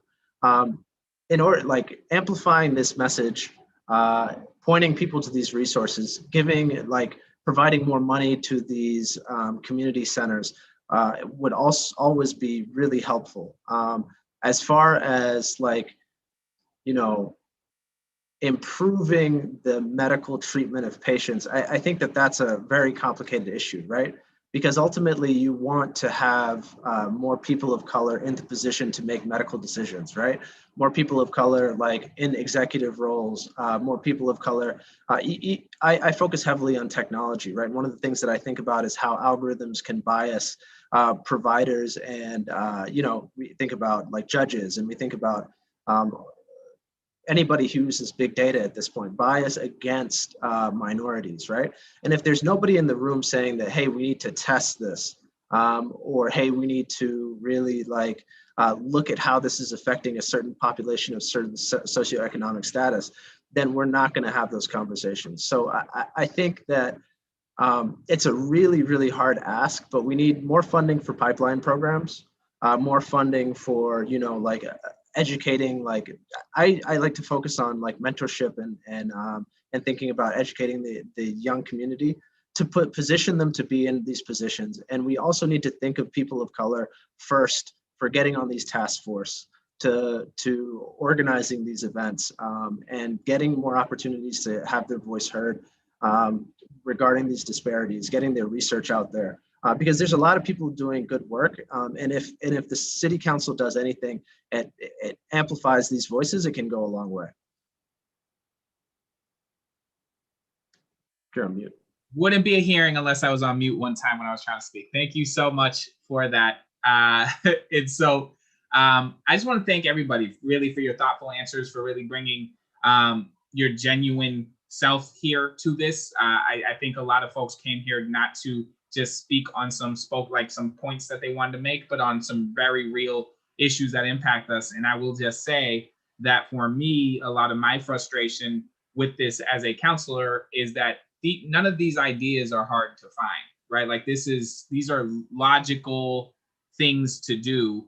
And it is difficult for me in February 9th of 2021 to not have a transportation plan already for this. We've known we wanted to do this. It's difficult for February 9th, 2021 that we just put in call centers. These are basic things. And I think, there's a question about whether or not, I think another counselor said, cranky or whatever, and glass half full. My glass isn't half full because people are dying.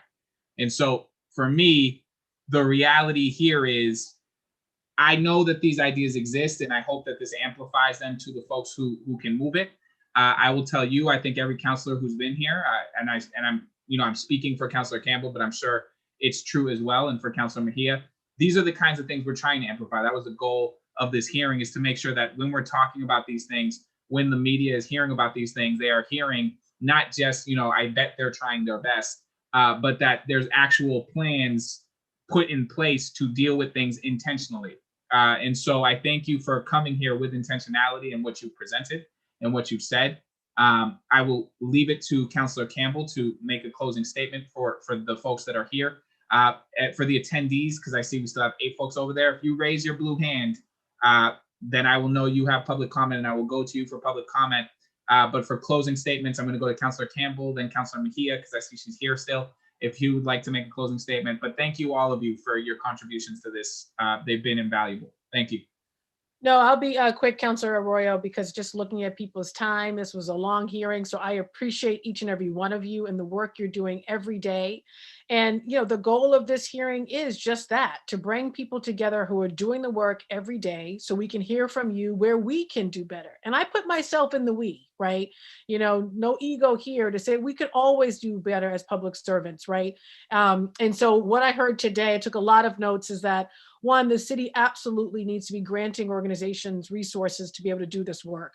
And I know Chief Martinez talked about some resources that might come out next week, but I really want to know more about what are the specifics around that grant process. To that point about a complicated RFP, yes, we have designed systems in different ways to allow folks to go through an easier application process, whether it's with the Youth Development Fund or other funds, so they wouldn't have to go through 20 pages of documents and get the resources quickly to do their work.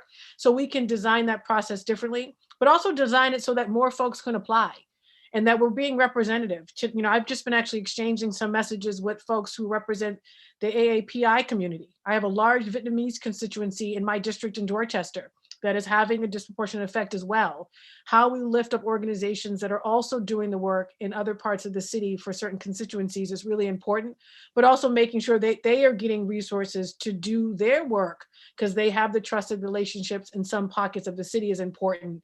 Also, we'll be pushing for more resources on the operations side. I think we think as a city, we can do everything. We may not have the expertise or human capital, and that's okay, but folks in the community do.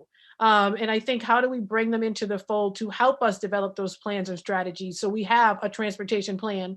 So we have points of contact available to folks. I know folks who are running the Latino Legacy Fund want to resource this. So I'm separately, and I think all of us, connecting these individuals to our chief and to the administration. But I do think that we need a better process that is public. So when folks are aware of this, they can apply for resources to help us be more effective in our response, to set up more sites, to set up more mobile sites, to do better even on testing. I'm always lifting up testing and vaccines because we still have to do more work in communities of color on testing. And then, of course, how do we resource these organizations to also allow them to help us meet other needs of our residents, whether it's housing insecurity, food insecurity, job loss, et cetera. There's so many other needs, eviction issues, and organizations on the ground can help us do that. And I think when we bring this infrastructure that we already have together as a community, because the ecosystem already exists in the city of Boston, that's how blessed we are. But when we bring them together, this infrastructure can be used later on to close inequities that have existed for generations and other inequities we are trying to solve for. So I'm excited to continue the conversation, but also to have some follow-up from this conversation and not to leave it in this space of just a conversation. So I appreciate each and every one of you and the work you do. Stay safe and healthy. And of course, I'll listen to public testimony as well. So thank you all. And thank you for sticking here, frankly, so long. Appreciate you. Counselor Mejia. Thank you, Counselor Campbell. Counselor Mejia. Oh, thank you, Central staff. I'm so sorry. Can I thank Central staff and thank you, Counselor Roy? I was going to thank them as well. So they'll get thanks from everyone. But we have a team. Thank you, everybody. Thank you to our teams. Dooms don't get put together by us. Thank you. Sorry, Counselor Mejia. Go ahead. You are Councilor Campbell. No, I was just joking. Gotta thank our people. Thank you. Oh, Councilor Mejia, sounds like you're Councilor Mejia, your audio's off. You know, call you out if you don't. No, but Councilor Mejia, your okay, audio. I have the worst internet, number one. There you go. Do you want to try there? Yes. There you go. That's It's Mercury is in right now. Mercury is in retrograde, I guess it's called. So everything that deals with communication is just not working. So I apologize for my bootleg operation here. So I just want to say thank you to Councilor Campbell for convening this, and to you, Councilor Arroyo, and obviously the central staff. But I also, in terms of just kind of really taking it all in, are the community organizations and really informing our thinking. I do agree that we need to move beyond the conversation, and I think we're Wilkinson. Is it? Oh my God, can you hear me now? yes. Can you hear me now? Yeah, we can hear you now. So what I was hoping to see, maybe, okay, so sorry. What I'm hoping is that perhaps Senator Wilkinson, Shailene, and some of the other folks that were here today, if we can put together like some actionable outcomes, like things that we can hold ourselves accountable to, right? Like this is we said we were going to do, and put together this working committee to move the work forward, then I really do think that we can walk out of this feeling like there is some movement. So I'm looking forward to taking Councilor Campbell's lead on this, and looking forward to supporting that process, whatever that looks like. But I do think that we are getting to a point where we need to move beyond the dialogue here. And I'm anxious for that, to see that happen. And thank you all. Thank you, Councilor Mejia. I'll just say, I see you have a blue hand, Senator Wilkerson. I'm not sure if you wanted to make a quick closing response to any of that. You're muted. I had more question to you. I actually would love an opportunity, Councilor, to talk with you, Councilor Campbell and Mejia, about CIC, now kind of the behind the scenes and what is going on. I don't want to do it now because I'll belabor it, but you should know. You should know. And I'd be happy to have that conversation. And we should do it because they're making decisions now. Like they hired a site manager, medical director. The CIC was required to have a hospital partner, and their hospital partner is Brigham and Women.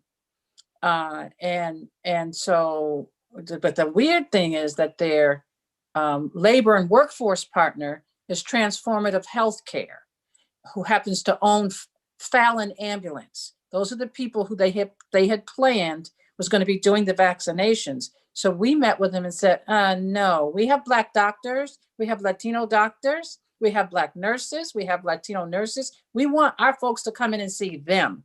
And so they also hired DMSE to, yeah, it's crazy, Josie, and that's what, they also hired DMSE Sports, was the logistics manager for the operation. And if that sounds familiar to you, DMSE Sports organizes the Boston Marathon. And their rationale was, we know they're good at organizing large groups of people, so we thought they would be good for this. So we just like, no, okay, time out. No. Do you do business with any Black and Latino people? They said, no. Well, okay, that's got to change. And like, so we're literally, we sent them the list of translators today. We sent, we put them in touch with the Urban League because they said, we have our own call center. Really? Where is it? Because I have a feeling your call center doesn't look like the call center that we would put together if we wanted to call people in Via Victoria or in Bromley, right? Like, so the whole thing is a little crazy because they got a big check, multi-million-dollar contract with the state to come in and do us. That's where we need your help, because obviously this is crazy. So I certainly will reach out to you, and have that conversation. I think if it makes sense to do it jointly with Councilor Campbell and Councilor Mejia, we're happy to Sounds do that. great. So we'll have that conversation. At this point, I'd like to, and by the way, Thank you. That's all. That's my all only of you. comment. This meeting started, or hearing rather, started 3 hours and 40 minutes ago. So just thank you all for being here. We're running up It's against. important. We're What running you're up. doing is important. No, real human lives are in the balance, and so I appreciate the work you're doing and the urgency with which you carry it out. As I look at my attendees, and you're all free to go now, by the way, unless you would like to stay to listen to public comment, you are all free to go and enjoy the rest of your day. Thank you. As I look at my attendees, I don't see any blue hands, so I do want to wait a couple minutes, just 1 or 2, to see if anybody pops their hand up and wants to speak. Otherwise, we will be adjourning this hearing.